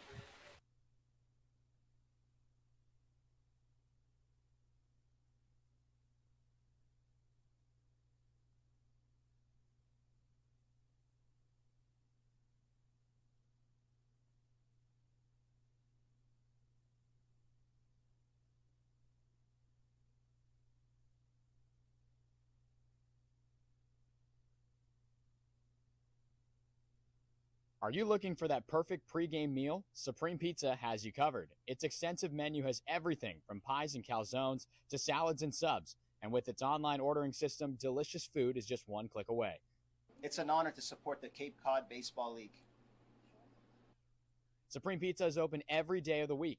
Order online or stop by their store located at 147 T-Ticket Highway and try a slice today. Hi, I'm Michael Kasparian, President of the Falmouth Chamber of Commerce. The Chamber is here for the benefit of the whole community. Whether you're a local business or a visitor, Falmouth has endless offerings, from its beautiful beaches and historical sites to its local shopping and eateries. The Chamber bridges the 8 villages, providing visitors with all the tools to make their trip one to remember. Our visitor center is located in downtown Falmouth, just off of Main Street. Come by and meet our team. The Falmouth Chamber of Commerce, your community connection. I'm Trevor Baumler, right-handed pitcher from TCU, and you're watching Commodores Baseball on Cape League TV.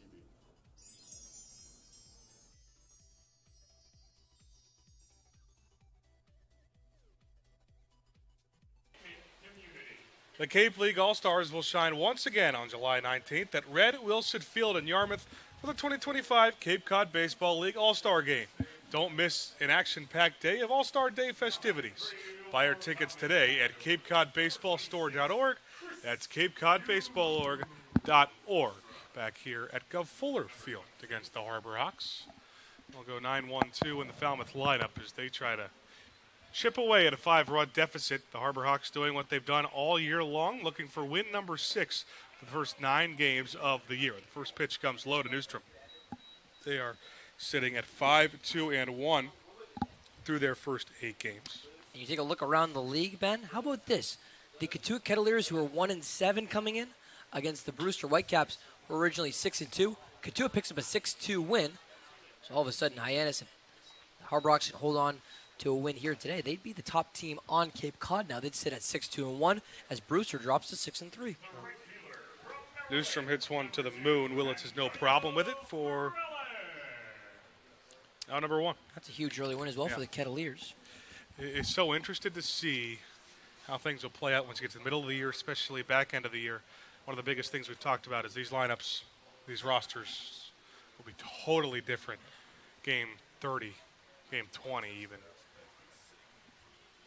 Top of the lineup for Antonio Morales. Goes down on a knee to chase. Reached all 3 times, couple of singles, and a walk back in the first inning.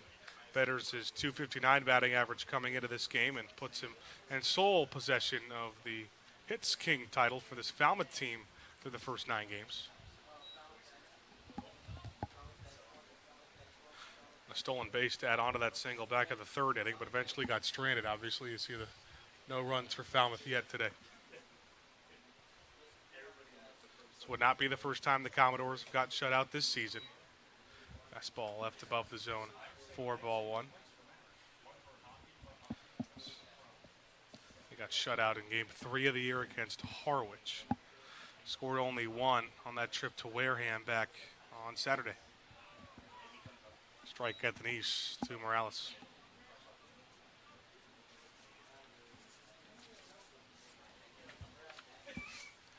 Even 2-2 count.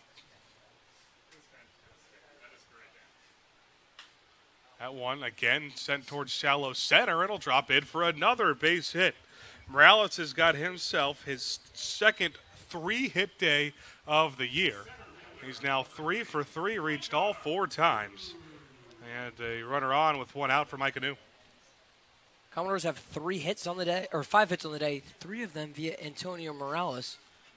That's just why Jared Saltamaki can't take him out of this leadoff spot. Yet on the walks as well. He's on first base in all 4 plate appearances.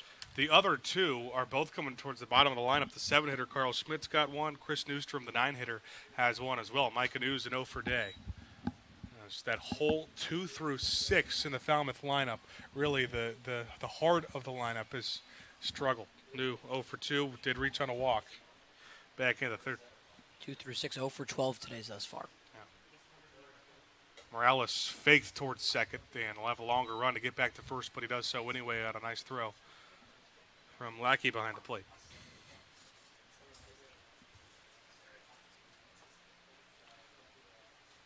Obviously a spectacular season at Marshall for new. Hot commodity in the transfer portal coming up. And that keeps that one from going to the backstop. We've talked about it so many times this season already, but this is changing what players come to Cape Cod to represent. Yeah. It used to just be Major League Scouts. Now it's Major League Scouts and potentially new coaches in the portal. New's doing that right now. Put together a good resume for himself through the Commodores' first 8 games. Check swing, called strike anyway, not on the swing. So the 3-0. Lines the plate. And has reached to a hitter's count. Check swing again, and again. Caught the zone. Well, he took outside. New's going to have that question for home plate umpire as well. And again, New, the reason he's such a hot commodity is the ability to combine being a very good defensive center fielder with the pop in his bat. Had 14 home runs a year ago, and then also 14 stolen bases. So at that 14 and 14. Another pitch right around the zone this time, called a ball. So 2 on for the Commodores. Lou says, I have a few more things for you to talk about the second walk of the day, as well as got some patience from the right-handed batter's box. Now, looks like Adrian Lopez make his way to the plate. 0 for 3 today. A couple of strikeouts and a pop-up.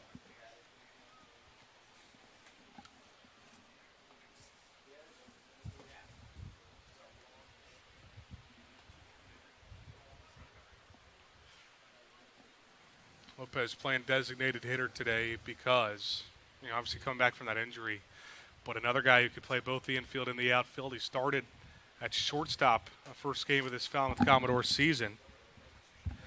Takes a fastball off the plate for ball 1. Just 3 starts for him, but this is the second one where he'll get an official at-bat because it was the first plate appearance of the second game against the Whitecaps, where he ended up exiting the game after getting hit by a pitch. Foul back into the net.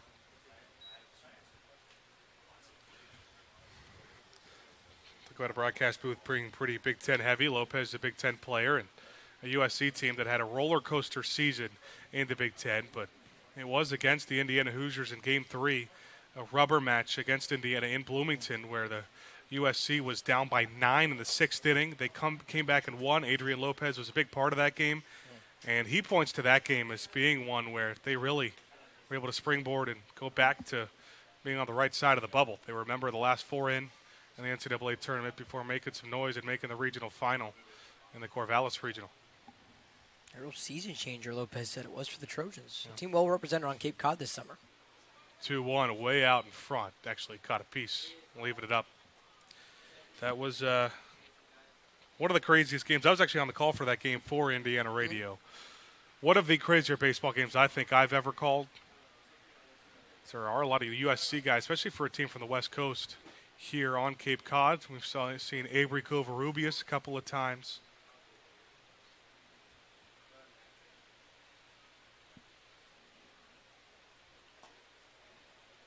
Two left in the dirt, and somewhat of a shaky bottom of the 7th inning here for Eddie Cooper. Now at 30 pitches in just an inning and a third, 17 of them for strikes. A USC on USC matchup, but not the same USC. And the Southern California Trojan will win the battle. 6-pitch walk. Lopez makes his way to first base. The first 3 batters of the order, single, walk, walk. They're loaded with 1 out. First walk that Adrian Lopez has earned this summer, now in his 3rd game played. Again, still looking for his first hit on Cape Cod, but he'll take getting to first base however you can. That loads the bases again. This is a huge moment for Falmouth now. Bases loaded, just 1 gone in the bottom of the 7th. A chance to, again, just chip away at the lead. 2 or 3 right here to give yourself a chance in the last 2 innings would be huge. It's just not something they've done so well as when they've had these comeback bids. It hasn't really even started anywhere, let alone being able to finish a comeback, despite an early 2-run deficit against Orleans on Friday. There is action in the Hyannis bullpen. We'll try to get a name and number on that. But Mitch Sherkert has not come over to have that conversation with Cooper. I mean, the right-hander and now Charlotte 49er will stay in there. Now it's Osterhaus with the bases loaded. Doesn't have a ton of opportunities with them loaded this year. Starting to come into his own, though. 2 for 5 on Sunday against YD right here at Gov Fuller Field. Before 0 for 1, got hit by a pitch twice. Ground out to first in his first time up. Leaves it alone for ball 1.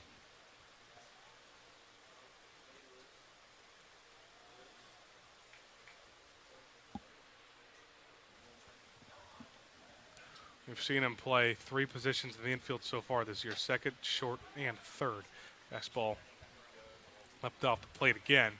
So those command issues continue for Cooper, trying to avoid walking a run in here. He's down 2-0.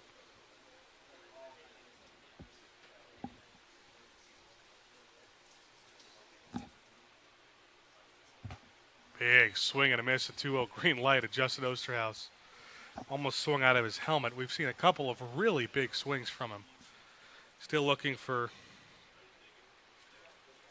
his first home run of the summer. Definitely has that power. 16 of them for Purdue Fort Wayne, the Dons, in the spring. Another big one. 2-2 count. Looks like it's Chandler Dorsey, the UCF product, and the bullpen right now for Hyannis, and it could be a quick move depending on what happens in this at-bat. They're loaded with only an out.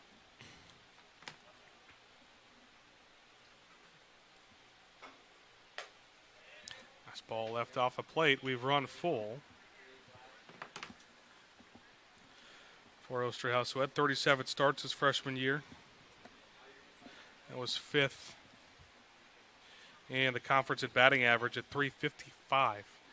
To do that as just a freshman is very impressive. He's making that move up to the SEC. Change up, called, strike 3 at Osterhaus. Doesn't agree. The zone has gotten progressively bigger as this game's gone on, and I think I've seen that on both sides too. And Osterhaus with some frustration. It's the first time he's been sat down on the K today. It's a good pitch as well from the righty in Cooper, 91 miles an hour on the inner third of the zone, so would have jammed the lefty and Osterhaus. That's just a simple righty pitcher winning the battle on the lefty. That's the pitch, the slider comes into him. So stop me if you've heard this story before. Ken Schmidt at the plate with the bases loaded. On 3 of these situations in the last 2 games, he's 0 for 3 in all 3 of them. It's an easy way to rack up 12 left on base, or 9 left on base. Bad math.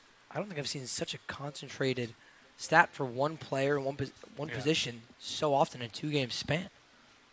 4th time with 2 outs. Fastball left off the plate again. He's still looking to find his footing at the plate in any situation. Does have 1 batted in. No homers for him. 150 coming into today before the 0 for 3 start. The fly out to center, fly out to right, strikeout.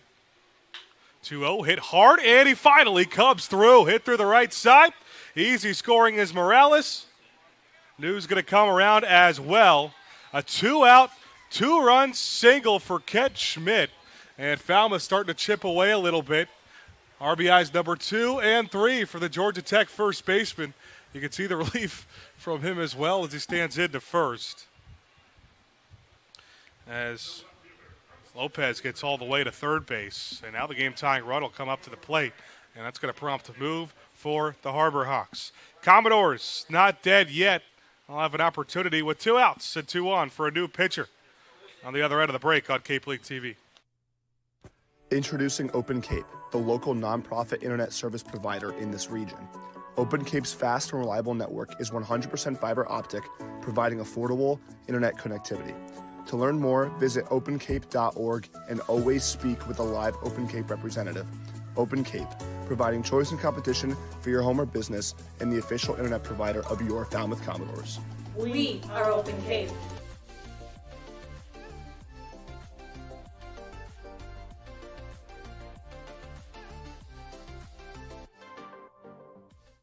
Hi, my name is Matt Burgess, General Manager here at Falmouth Country Club. We have a unique 27-hole public golf course with a beautiful layout that is family-oriented. Kids play free here at Falmouth Country Club. Getting on the course is quick and easy with our app. You can book tee times, get yardages with GPS, use our interactive scorecard, track your stats, and receive exclusive in-app offers. Falmouth Country Club is a true Cape Cod classic and a local family favorite. See you on the course. Hi, I'm Landon Moran, first baseman outfielder from Stetson University, and you're watching Commodore Baseball on Cape League TV.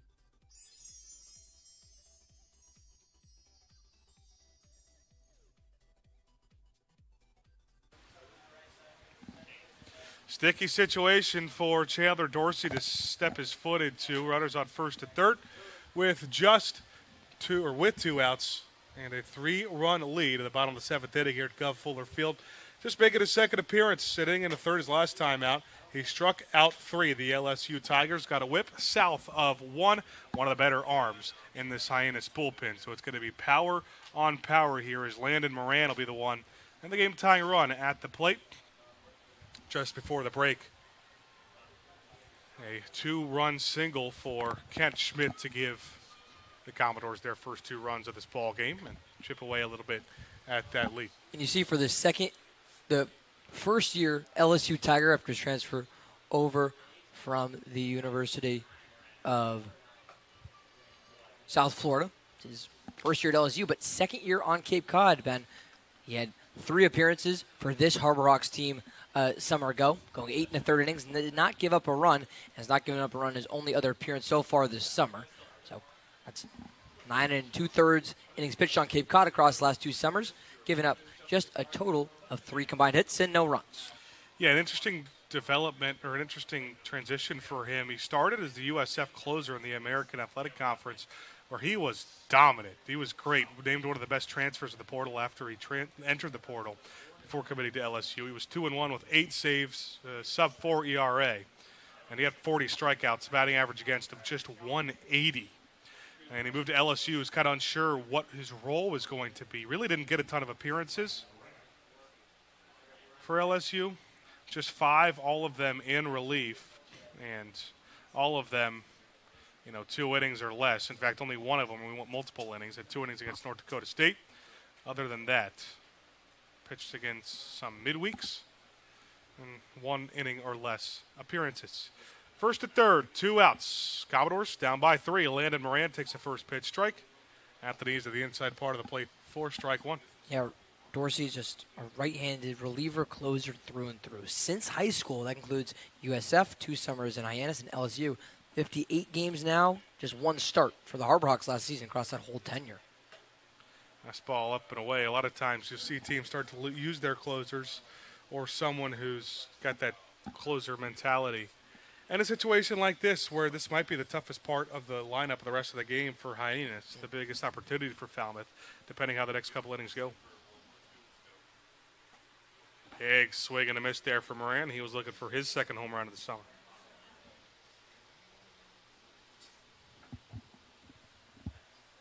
There's 3 base hits for him on the year. Now 3 for 16 in his first few games. Does have that home run, like I mentioned, to go with 4 batted in. Called strike 3 right down the middle. Moran watched it go by and a leave to on base. So Falmouth gets a base hit with runners in scoring position, but with a runner on third there, they'll leave a couple on. But they get 2 across. 5-2 Harbor Hawks. Score to the 8th on Cape League TV. Are you looking for that perfect pregame meal? Supreme Pizza has you covered. Its extensive menu has everything from pies and calzones to salads and subs. And with its online ordering system, delicious food is just 1 click away. It's an honor to support the Cape Cod Baseball League. Supreme Pizza is open every day of the week. Order online or stop by their store, located at 147 T-Ticket Highway, and try a slice today.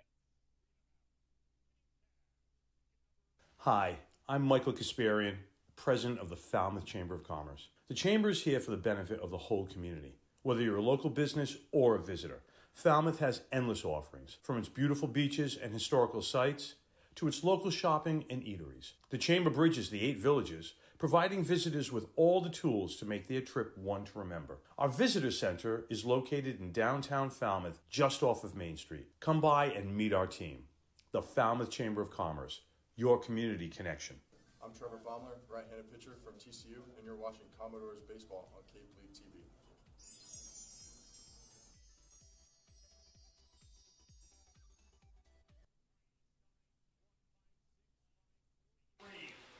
first of 5 this week for the Commodores. They trail by 3 to the Harbor Hawks at the top of the 8th inning. We'll look at that upcoming schedule.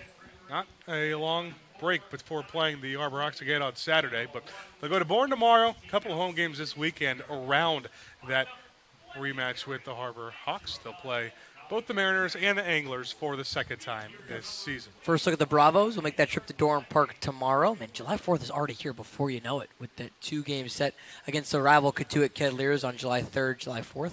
Interested to see the Chatham Anglers as well come to Gov Fuller Field there after the Doors opening day win 1-0 at Veterans Field. And the Commodores will make the move to the bullpen. They'll open the door and call on Jacob Scholes, the Vanderbilt Commodore. Gets to keep Commodore on his chest for the spring to the summer. He's got a couple appearances for him so far, 2 1/3 total, has not given up a run yet. He's had some traffic on the base paths. Solid at 1.29 whip. And it'll see 9-1-2 in the Harbor Hawk lineup to start the top of the 8th. It's Jason Walk, the Hyannis right fielder.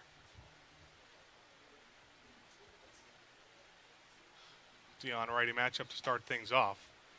That is the 3rd lefty the Commodores have thrown out today. Fastball called strike on the outer corner.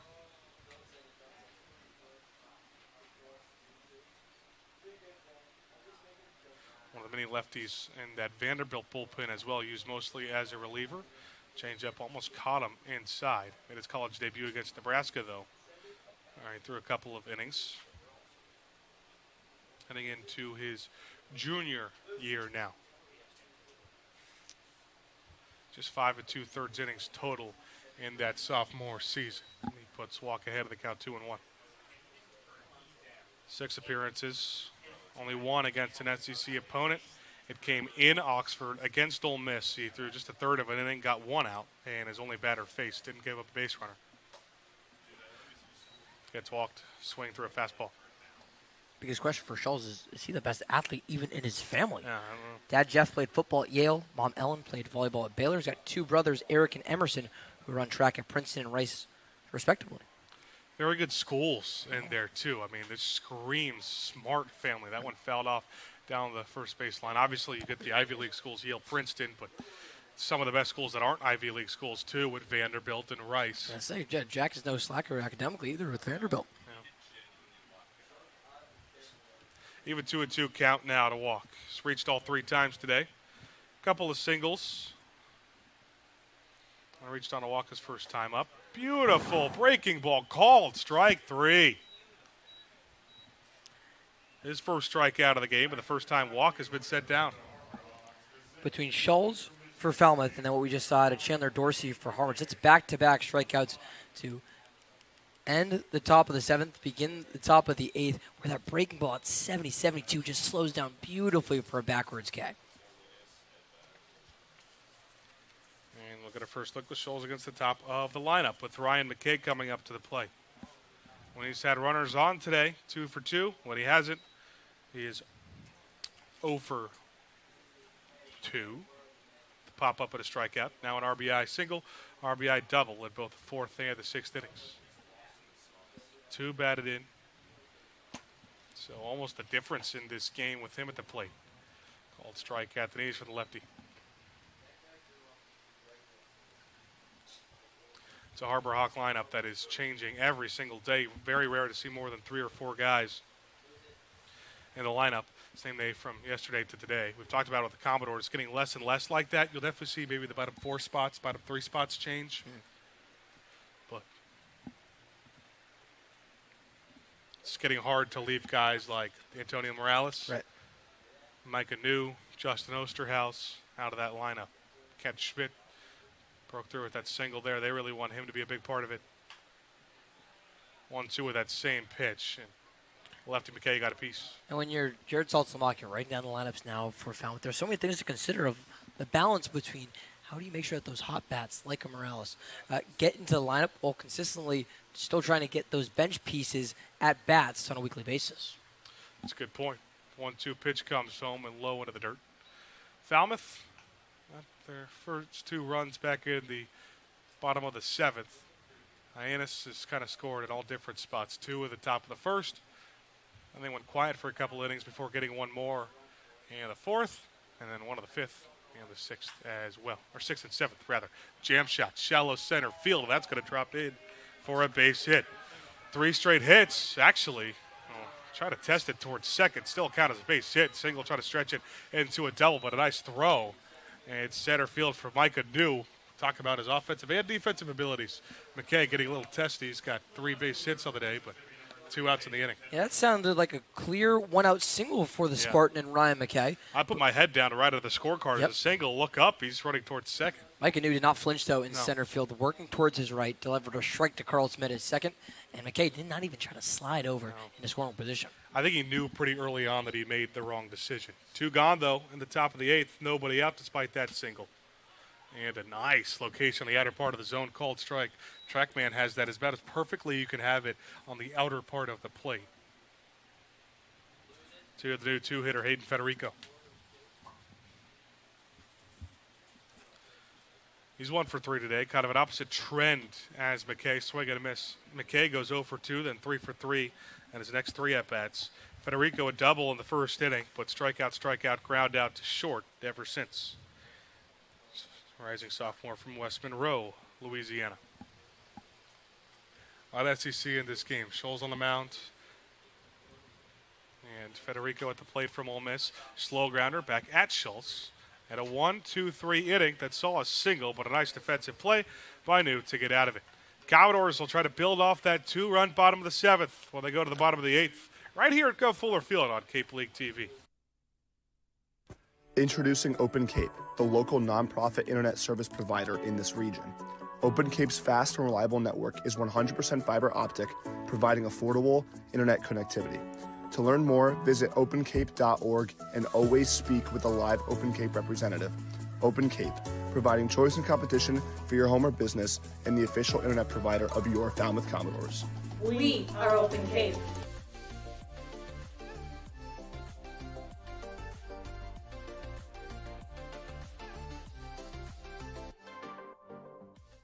Hi, my name is Matt Burgess, General Manager here at Falmouth Country Club.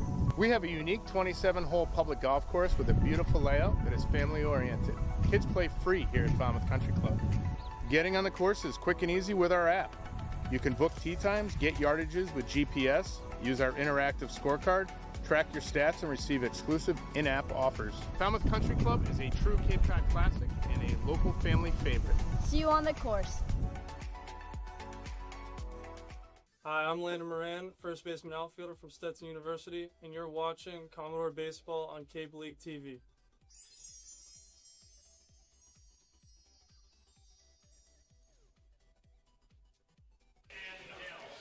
Commodores fans, join us on Thursday, July 10th to meet the coaches. Get to know new field manager Jared Saltalamacchia and the rest of the coaching staff at this can't-miss event. Head to falmouthcommodores.com for more information. That's just falmouthcommodores.com. Ryan, both you and I will be at that event. It's going to be a very fun event for the community. We will be. We've been talking with Commodores leadership over the last couple of days of what that event on July 10th, an off day for your Commodores will look like, but certainly not an off day for our coverage or excitement with the Doors. We should be there live, I believe. We're going to be doing a couple conversations with players, coaches, excited fans in attendance.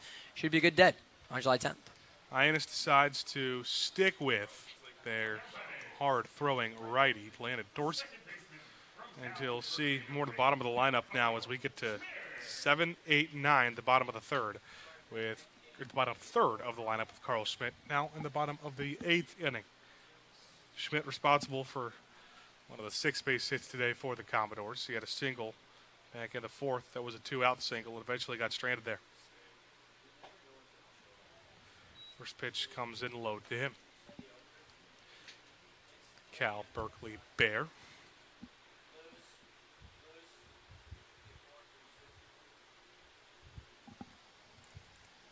This righty on righty matchup. That was another one off. Talked about it at the beginning of last inning. Commodores will head to Bourne tomorrow night, where this is a stretch where they start to see more divisional opponents after the first 8 games coming against 7 of them coming against East Division rivals, with Wareham Gateman as the lone exception. That filed off the end of the bat. This is a second East Division matchup. You get a third with Bourne, and then another matchup with Hyannis on Saturday. You make that rare drive west here from Falmouth and Main Street. Second in 4 days after the loss at Wareham on Saturday. 1-2 pitch ends up a little bit low. That'll be one of the later times we can leave in the afternoon, too. One of the closer trips, them and Katuitt. It's 2 real close ones.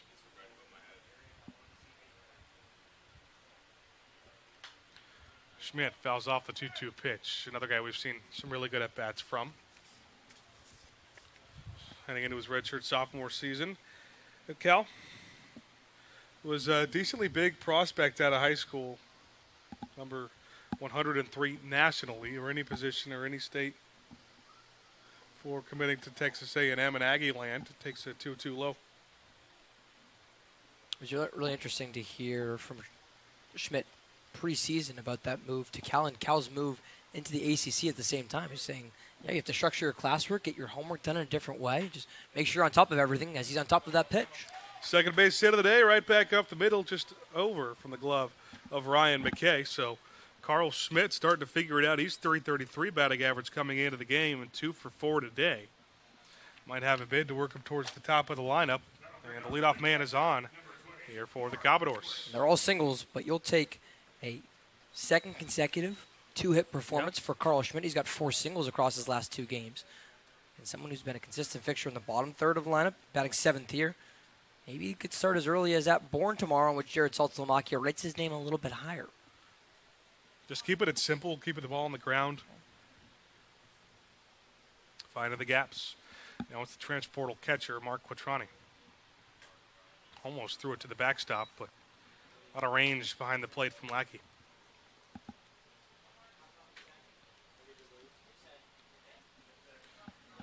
Spoke to Quattrani ahead of the season. You see that Cornell helmet on.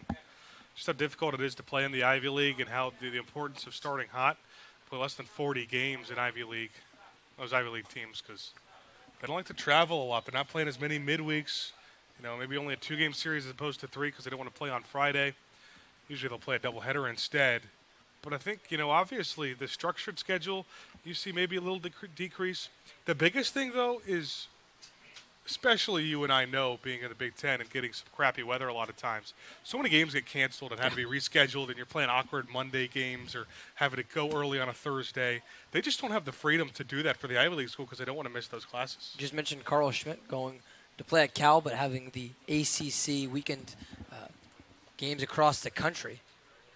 For Quattrani, you got to think of that plus an Ivy League academic. That's very rigorous for Quattrani. Again, he was successful with it, though, at least in the baseball field, where he's also the first Cornell catcher to be named a first-team All-Ivy League selection in consecutive years since the 60s. The 3-0 give-me-over fastball right down the middle. So hitters count 3-1 with a runner on first and nobody out here at the bottom of the 8th. Beautiful changeup. Called strike on the outer part of the zone. Runs full. Falmouth trailing by 3. 5-2 is the Harbor Hawks lead at the bottom of the 8th. And a big payoff pitch coming up to see if the Commodores can string together another nice inning. Payoffs fouled off by Quattrani. That's why you look at two, you know, we talk about Ivy Leagues. We talk about Cal and the ACC. Something I'm looking at, the 8-hitter, Quattrani's counterpart in the lineup for Charlie Bates for Harbor Hawks at Stanford. Getting that really good education, but also a program that does really take their sport seriously, and they will travel a little extra. Had to, now that they're joining the ACC. It's a pretty good combination there. For the starting left fielder now playing at third base. Payoff against high.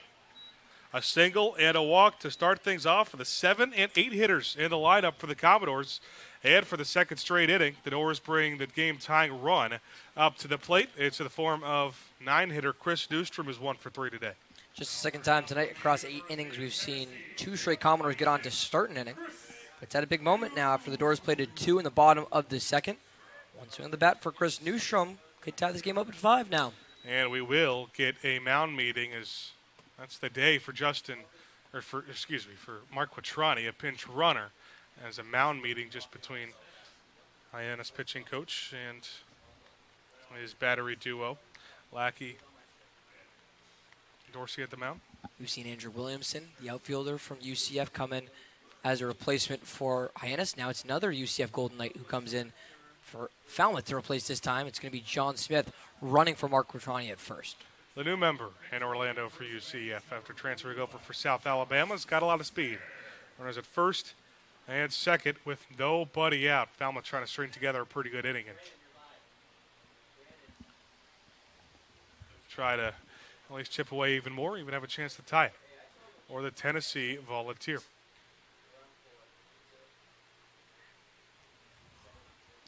Somewhere around a bunt, I'll pull it back, pitches outside. Wonder if that one was called by the coaching staff or if maybe he saw the runners back. Another SEC matchup here, LSU on Tennessee. That's the premier, or one of the premier SEC matchups, obviously. Dorsey, despite not being in Omaha, will get a ring. Fastball ends up in the dirt. Runner's going to take off. There's going to be a play at third base, but not in time. Carl Schmidt using his speed. He's 90 feet away. Smith's up to second. They're two in scoring position with the Commodores trailing by 3 here in the 8th. That pitch, a ball as well, so a 2-0 count on the shortstop Newstrom. I think that was just a great jump as well at second by Carl Schmidt. A good throw over from Vaughn Lackey. We've seen the reason why Lackey was a Buster Posey semifinalist as the nation's top collegiate catcher in Division I.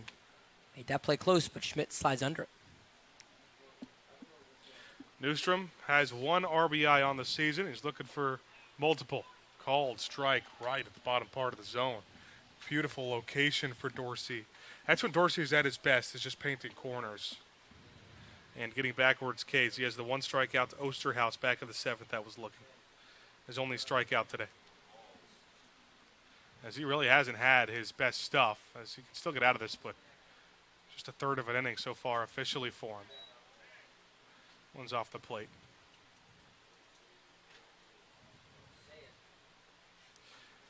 Well, none of the runs have been tagged to him quite yet.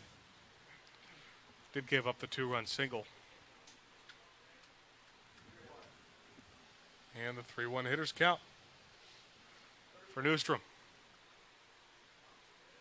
Out of the stretch. Called strike rounded right down the middle of the zone. I don't know if Newstrom's going to get much of a better pitcher to hit than that. Gotta think he'd be sitting fastball. Is that one? Yeah. Changeup was atop the zone at 84.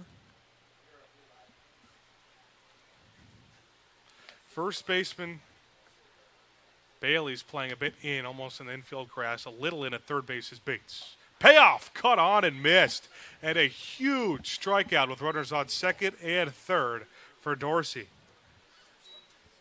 Dorsey says, you want the fastball? I'll speed it up for you. 92 atop the zone. This time it was Newstrom who was late on it. Newstrom's second strikeout today. It is the first out of this bottom of the 8th inning. Like you mentioned, Newstrom's been sat down twice on strikeouts after a strikeout at an 0-for-4 day on Sunday against the Red Sox. Now it's the top of the lineup, but Antonio Morales, who hasn't had a ton of opportunities with runners on base, but he's 3 for 3 today. And he's out in front of a breaking ball here. All of his production, and there's been a lot of it this year, has really come with nobody or just a runner on nobody on base or just a runner on first. 1 for 4 with a walk and a strikeout on Sunday. 3 for 3 with a walk today. Kind of been that scene setter for Falmouth so far this season. Will be for Maryland this upcoming coming up, year. yeah. And another pitch down the middle of the zone on a breaking ball. Falmouth hitters not offering up a whole lot at those pitches from Dorsey.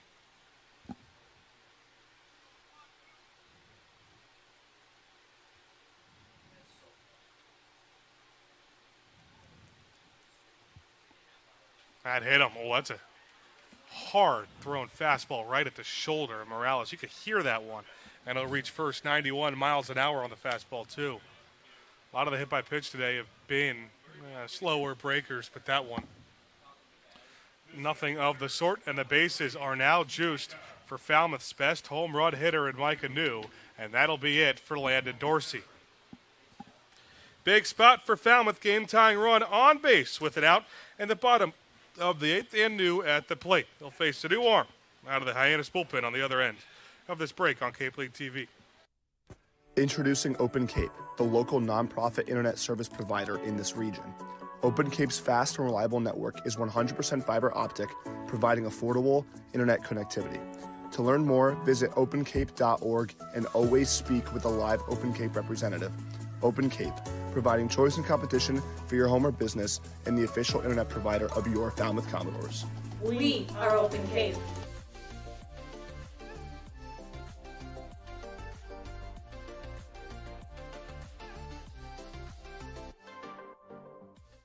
Hi, my name is Matt Burgess, General Manager here at Falmouth Country Club. We have a unique 27-hole public golf course with a beautiful layout that is family-oriented. Kids play free here at Falmouth Country Club. Getting on the course is quick and easy with our app. You can book tee times, get yardages with GPS, use our interactive scorecard, track your stats, and receive exclusive in-app offers. Falmouth Country Club is a true Cape Cod classic and a local family favorite. See you on the course. Hi, I'm Landon Moran, first baseman outfielder from Stetson University, and you're watching Commodore Baseball on Cape League TV.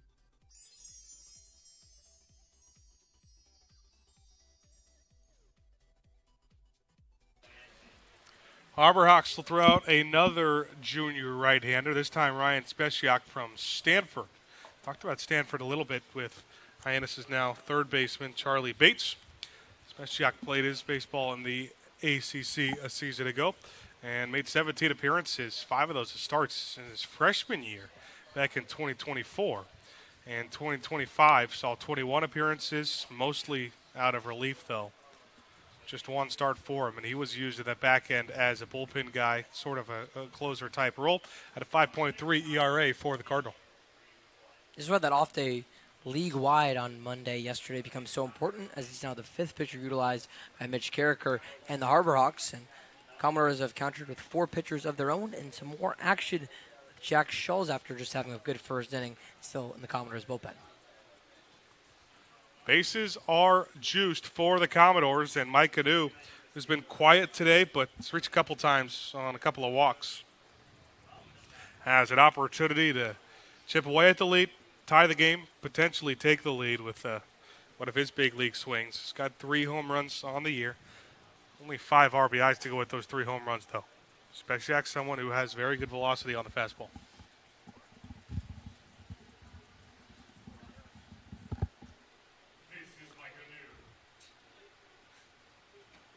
It was 5 straight for Hyannis before Falmouth scored 2 unanswered in the bottom half of the 7th inning, trying to make that more unanswered. Now, strikeout and a flyout for New in the other 2 plate appearances that weren't walks. There's only 2 official at-bats. First pitch, breaking ball a bit off the plate for ball 1.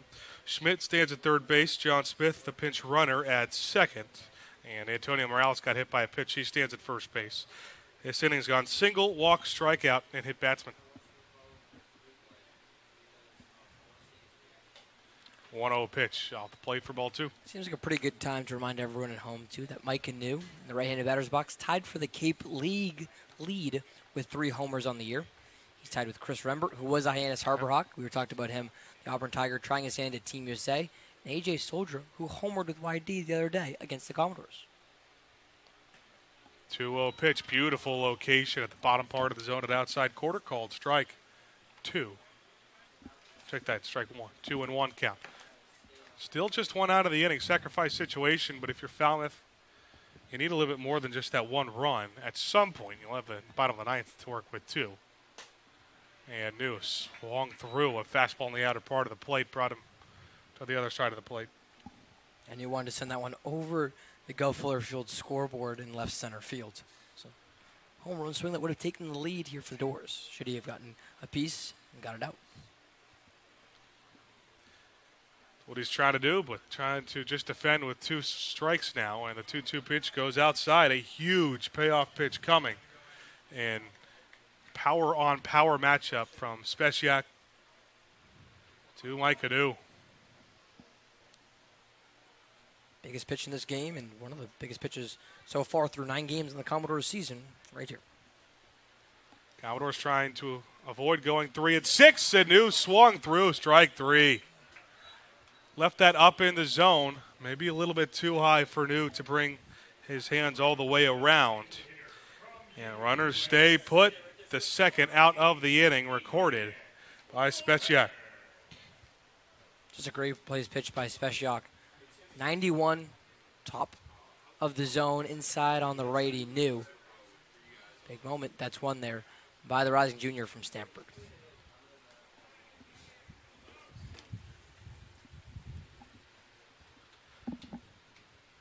Now someone who hasn't been able to prove as much in this summer, but one of the best bats on this Falmouth team, Adrian Lopez, at just his third start. 0 for 3 with a walk. The walk, the most recent appearance, and the 7th. The bases loaded once again. Smith still at the third. Smith still at second.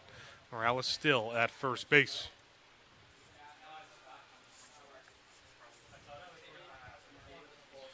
Started his college career at Long Beach State, stayed on the West Coast, now on the East Coast to play some summer ball. That one's left off the plate to make it a 2-0 count. Started off new 2-0 as well before battling back, running into a full count, and getting new to swing at strike 3.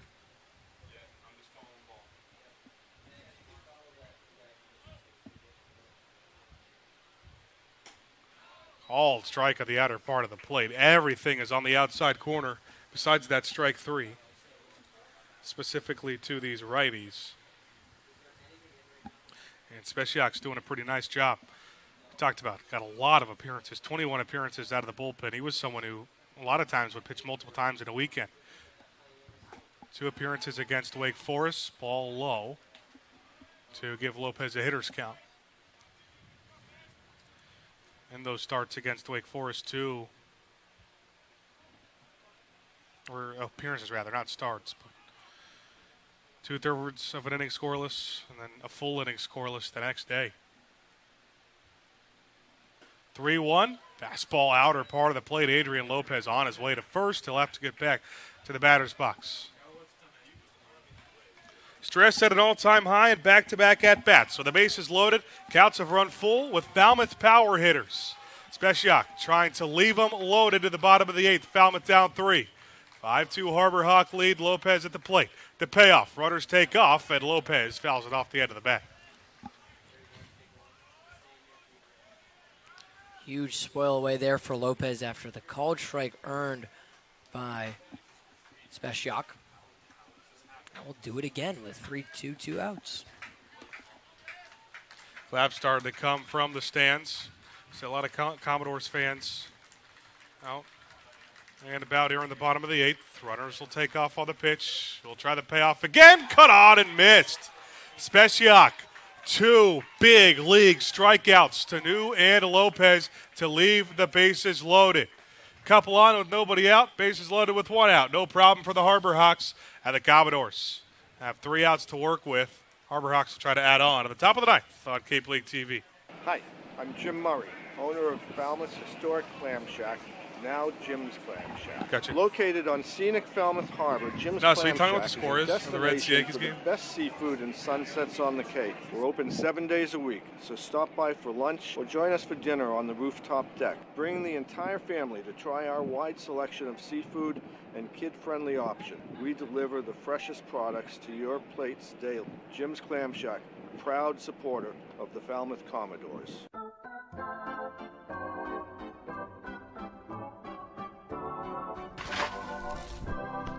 You'll always be safe at home with the Diana Lucevero Group at Compass Real Estate.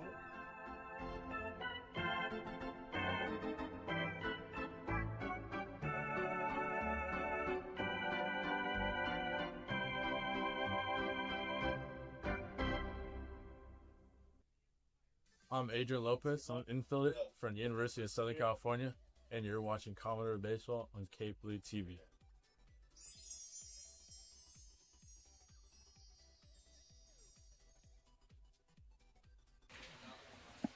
New catcher in the game for the Falmouth Commodores to receive Jacob Scholes after Mark Quattrani was pinch ran for. It is Bear Harris at the Texas A&M Aggie at the plate, so an all-SEC battery with Vanderbilt pitcher Scholes still on the mound.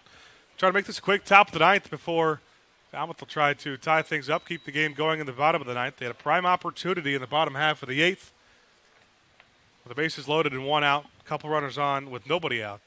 But two big strikeouts of Mike Anu and Adrian Lopez.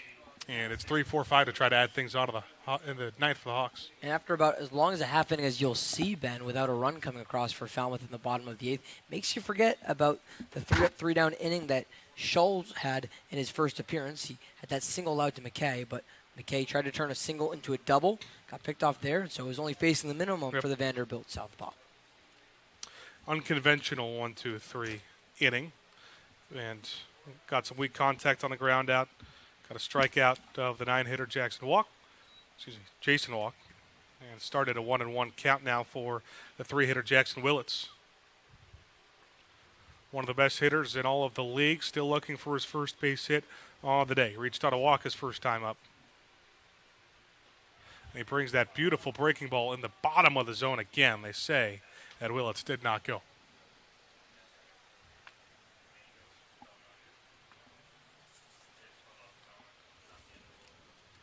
For Falmouth, it'll be 4-5-6 in the bottom of the ninth to try to keep this game going. They have not had a lot of success in ninth innings so far this year. Breaking ball runs in. I believe the only ninth inning run scored came when they were trailing 6-3 at Brewster on Friday. They did score one run to make it 6-4. Ball off the end of the bat, and that's going to hang up just enough for Falmouth right fielder Antonio Morales to make a play and run under it for out number one. Looked like a routine play there for Antonio Morales, but I thought that was just a perfectly ran ball by Morales, who tracked that really well towards his left side. He's played a really nice right field today and all season for the Commodores. He certainly has. And it'll bring up the big lefty, Miles Bailey. 0 for 2 with a couple of walks. Fastball a bit above the zone. This is a good time to remind you that this broadcast is a copyrighted production of the Cape Cod Baseball League. Any unauthorized duplication, retransmission, or other use is strictly prohibited. That one grounded hard through the shift to the right side. They left that middle of the infield wide open, and Miles Bailey has his first base hit of the day. It's only a matter of time. Bailey, one of the toughest outs in this Hyannis lineup, as Ray Velasquez will come up with one on, one out. Local guy Velasquez is, talked about from Lowell, Massachusetts. So home state, at least. But almost as far away as you could be from Cape Cod in the state of Massachusetts. See, Ryan, I'm starting to learn my Massachusetts geography a little bit my first few weeks. Is Lowell a tough name to pronounce? Is it non-Massachusetts? Do you think it's Lowell? Or? No, so growing up big college fan, and even maybe a college sports sicko, I've always known who UMass Lowell was. Yep. So never really struggled with that. 0-1 count now on the man from Lowell, and Ray Velasquez now 2-0. No, your geography's getting better. It helps when I said that same stat where it was about 4 innings ago, but it's fine. I was asleep during that. Okay. I didn't hear it. I'm sorry. Well, good nugget that you brought up by yourself then, my friend. Appreciate it. Velasquez reached 3 times, different manners. A double, hit by pitch, and he reached on an air his most recent time up. Beautiful breaking ball, called strike at the middle of the zone to put Scholes ahead of the count, now 1-2. And we never really labeled that pitch mix for Scholes, but works out well with changeup, curveball, as well as the fastball. You see the curveball there. Doesn't use the fastball a ton, really, compared to other pitchers. But he uses it there on Ray Velasquez to sit him down on 4 pitches, right on cue. Scholes shows us that he does have good velocity on that fastball, 89 miles an hour. Love that location that he fires in Velasquez. The righty Velasquez gets behind the count, so he puts it into the left-handed batter's box to make the Austin Peay designator go fishing. That's exactly what happens there for the second out in the top of the ninth. Just the second plate appearance of the game for Andrew Williamson, who came in initially to pinch run for Jake Schaffner. One grounded towards the Falmouth dugout foul. 2 outs. Runner on first base at a 5-2 Hyannis lead. And the top of the ninth inning from Gov Fuller Field. Williamson walked his first time up.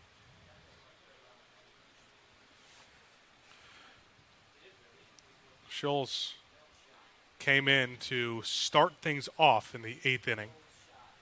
So trying to complete 2 innings of work to end this off. Just left that one off the plate by a hair. With that inning at 2/3, he's only thrown 27 pitches. 18 of them 4 strikes. It's been very efficient. He has not walked a batter. Only a couple of batters to reach base on 2 singles. And this one off the end of the bat, right into the glove. Actually dropped at third base. Throw still in time. Boy, that play had almost everything at third base for Justin Osterhaus. And he's able to recover after that ball hits the ground to throw it to first for out number 3. We'll head to the bottom of the 9th, 4-5-6 for Falmouth to try and tie things up on Cape League TV. Are you looking for that perfect pregame meal? Supreme Pizza has you covered. Its extensive menu has everything from pies and calzones to salads and subs. And with its online ordering system, delicious food is just one click away. It's an honor to support the Cape Cod Baseball League. Supreme Pizza is open every day of the week. Order online or stop by their store located at 147 T-Ticket Highway and try a slice today.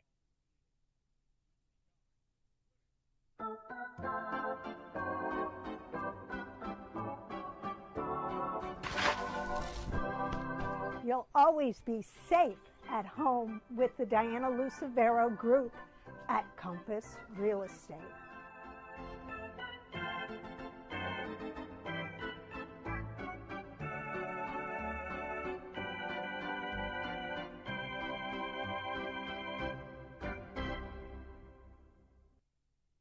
I'm Ben Royo, shortstop from Texas A&M, and you're watching Commodores Baseball on Cape League TV.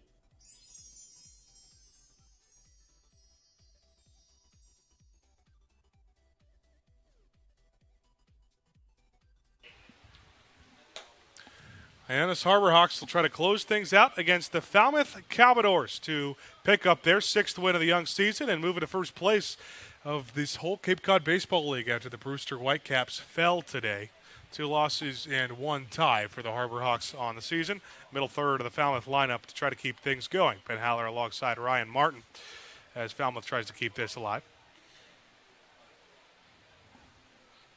And it looks like Hyannis will stick with Ryan Speciak to try to close this thing out. He dazzled in that bottom of the 8th inning with 2 big strikeouts of Falmouth bats Mike Anu and Adrian Lopez with the bases loaded to get out of it. Now the cleanup hitter Justin Osterhaus to lead things off. No better time for his first base hit of the day. He's 0 for 2 with a strikeout and a ground out to first.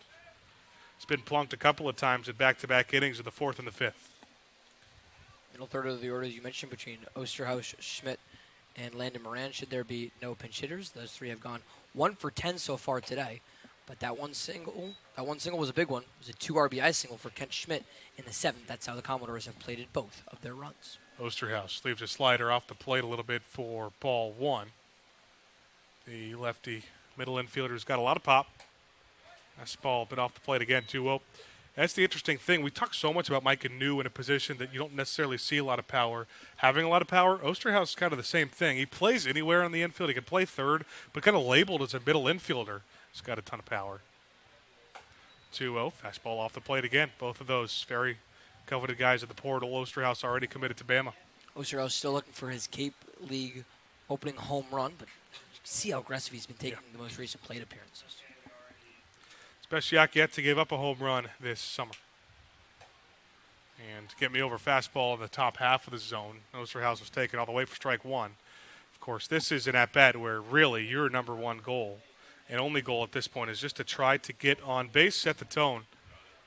You need at least 2 to get on base to keep this thing alive. 3-1 pitch, fastball outside, and Falmouth has that leadoff walk here for Osterhaus. Now Kent Schmidt came through with a 2-run single, his most recent time up in the 7th inning. We'll see if that can get him going a little bit.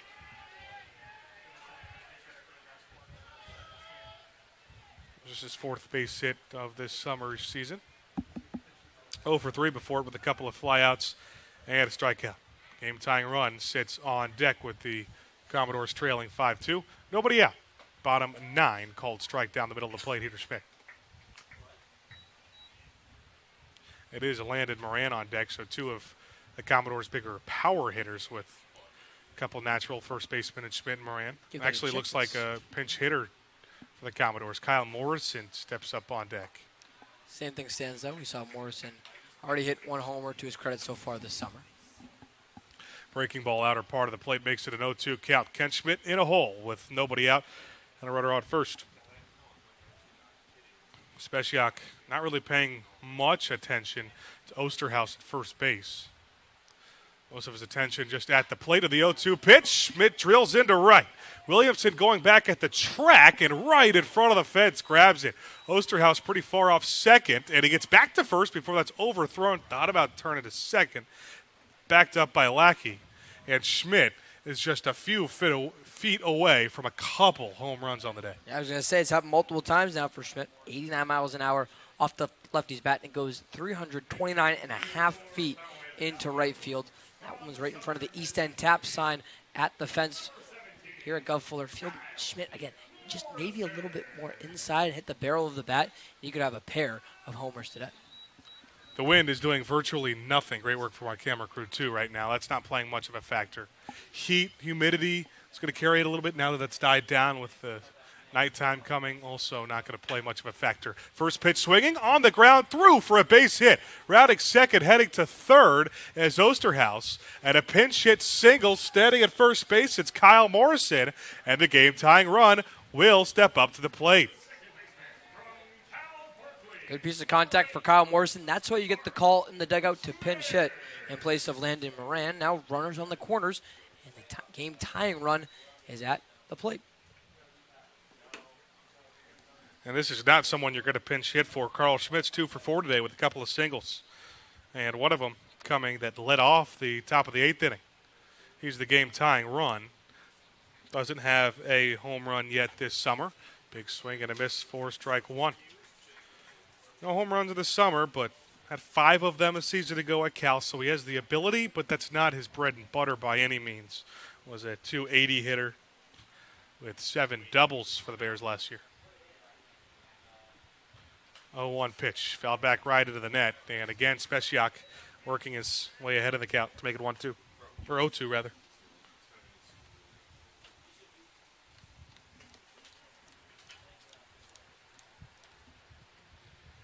Mentioned it last time he was up. Back-to-back games for Schmidt, going back to Sunday against YD with multiple hits.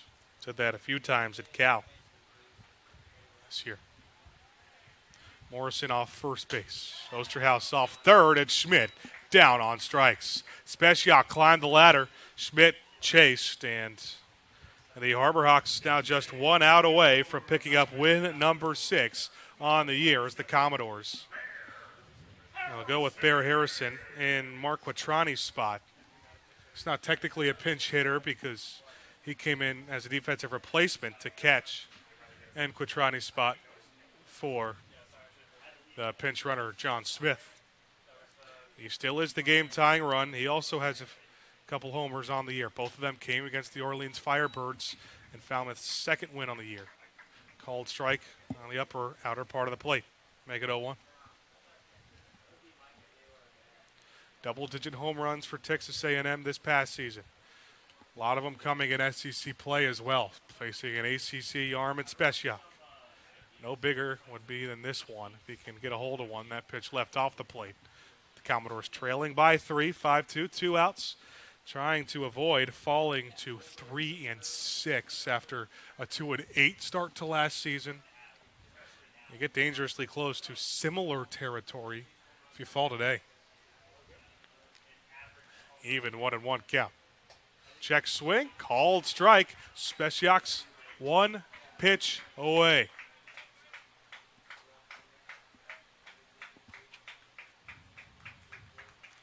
Righty on righty matchup to try to end this thing. Harbor Hawks can take the momentary throne in the Cape Cod League with a win today, pushing them to 6-2-1. 1-2 pitch. Harrison off the end of the bat, heading towards the gap in left center on the dive. It's caught in left field by Federico to end it. Hayden Federico robbed a base hit, potentially a couple of runs, and keeping this game alive. He says no mas and ends it. The Hyannis Harbor Hawks pick up win number 6 on the year and hand the Commodores loss number 6 on the year. Wow. A couple of great defensive plays for both these teams, and what is going to be a 5-2 win for Hyannis. They go to a Cape League leading 6-2-1 on the summer thus far through 9 games.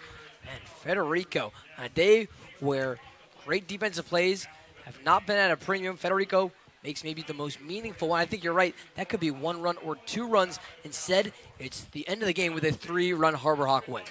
We welcome our third member of the crew, Andrew Della Piana, who will join us, who got a good look at that 5-2 win for the Hyannis Harbor Hawks. Again, for Falmouth, kind of the same old, getting down early, having some opportunities late in the games, but just never quite enough to mount a full comeback. Yeah, 14 runners left on base, 2 for 15 with runners in scoring position. It's kind of been a theme we've talked about all season long where Falmouth is getting chances in these games. They're getting runners at second and third. But the biggest difference right now between the good teams and the great teams in this league is those great teams, they're driving in runs, and Falmouth just isn't doing that. Yeah, Ryan, too. This is, again, kind of he talked about the runners at scoring position being a problem. You're also going to get in some territory where there's some change in the starting rotation. Yep. Jack Berg had his struggles early today. Did get out of that first inning with a couple of runners on base, just giving up the 2. But the pitching so far still, again, 5 runs to a very good offense. I think overall I would still say you'd be happy with if you're a Falmouth fan. Yeah, we've been talking about it all season long, guys. This is the nation's premier summer collegiate baseball league because of the pitching. So this is the Commodores pitching staff that has a sub-4 ERA, but that's still one of the lower or the higher ERAs on Cape Cod. That pitching hasn't necessarily been the problem. It's the 3rd consecutive game in which you allow 6 or less runs. You just can't get those same runs across. I go back to Andrew Della Piana's point as well.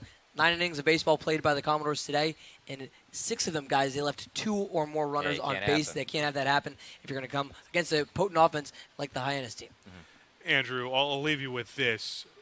You take a step back, look at this 3-6 record for the Commodores. You played almost 25% of your schedule. You get to that mark tomorrow when they travel to Bourne. What's just your overall feeling right now for a team that has had a struggled start, but head man Jared Saltalamacchia really seems to not be worried about anything yet? I think his concerns about not being worried are somewhat warranted. I remember one of the first points he made at the beginning of the season was even when it takes get back to hitting, it takes about 2 weeks to get back to these wooden bats. And we're working into about a week and a half now. So that timetable is pretty near, but it feels like every move he has to now make has to be the near perfect one for this team to move forward and potentially make a postseason run. Luckily, so far right now, Katuitt, they did pick up the win tonight over Brewster to go in 2-7. So you're lucky 4 out of the 5 teams in the West make the postseason. So you're hanging on by a thread right now, but you really got to start winning some ball games. And I was going to say, guys, I think one of the biggest things is to not look around the league. If there's a team like Falmouth that's going to be 3-6 or a team like Katuitt that's going to be 2-7, that means other teams like Hyannis are having success being 6-2-1. Guys, you think about how much these guys know each other in the league. College teammates will give each other back and forth if one team's doing well. One guy's doing better than the other. I think for this Falmouth team, sitting at 3-6 so far in the year, they just have to worry about the Commodores, and that starts tomorrow at Doran Park. Yeah. Andrew, really appreciate you coming in the booth. Yep. And Ryan Speciak was outstanding in these last couple of innings. Hyannis got the runs in early. We're able to close down the Commodores. It's a bases-loaded situations and the last 3 innings. From our entire crew, Ryan Martin's my partner, Andrew Del Piana, the third member of our crew, Kyle Klima, the director, Dan Papillo, our producer, signing off once again for a Hyannis Harbor Hawks 5-2 win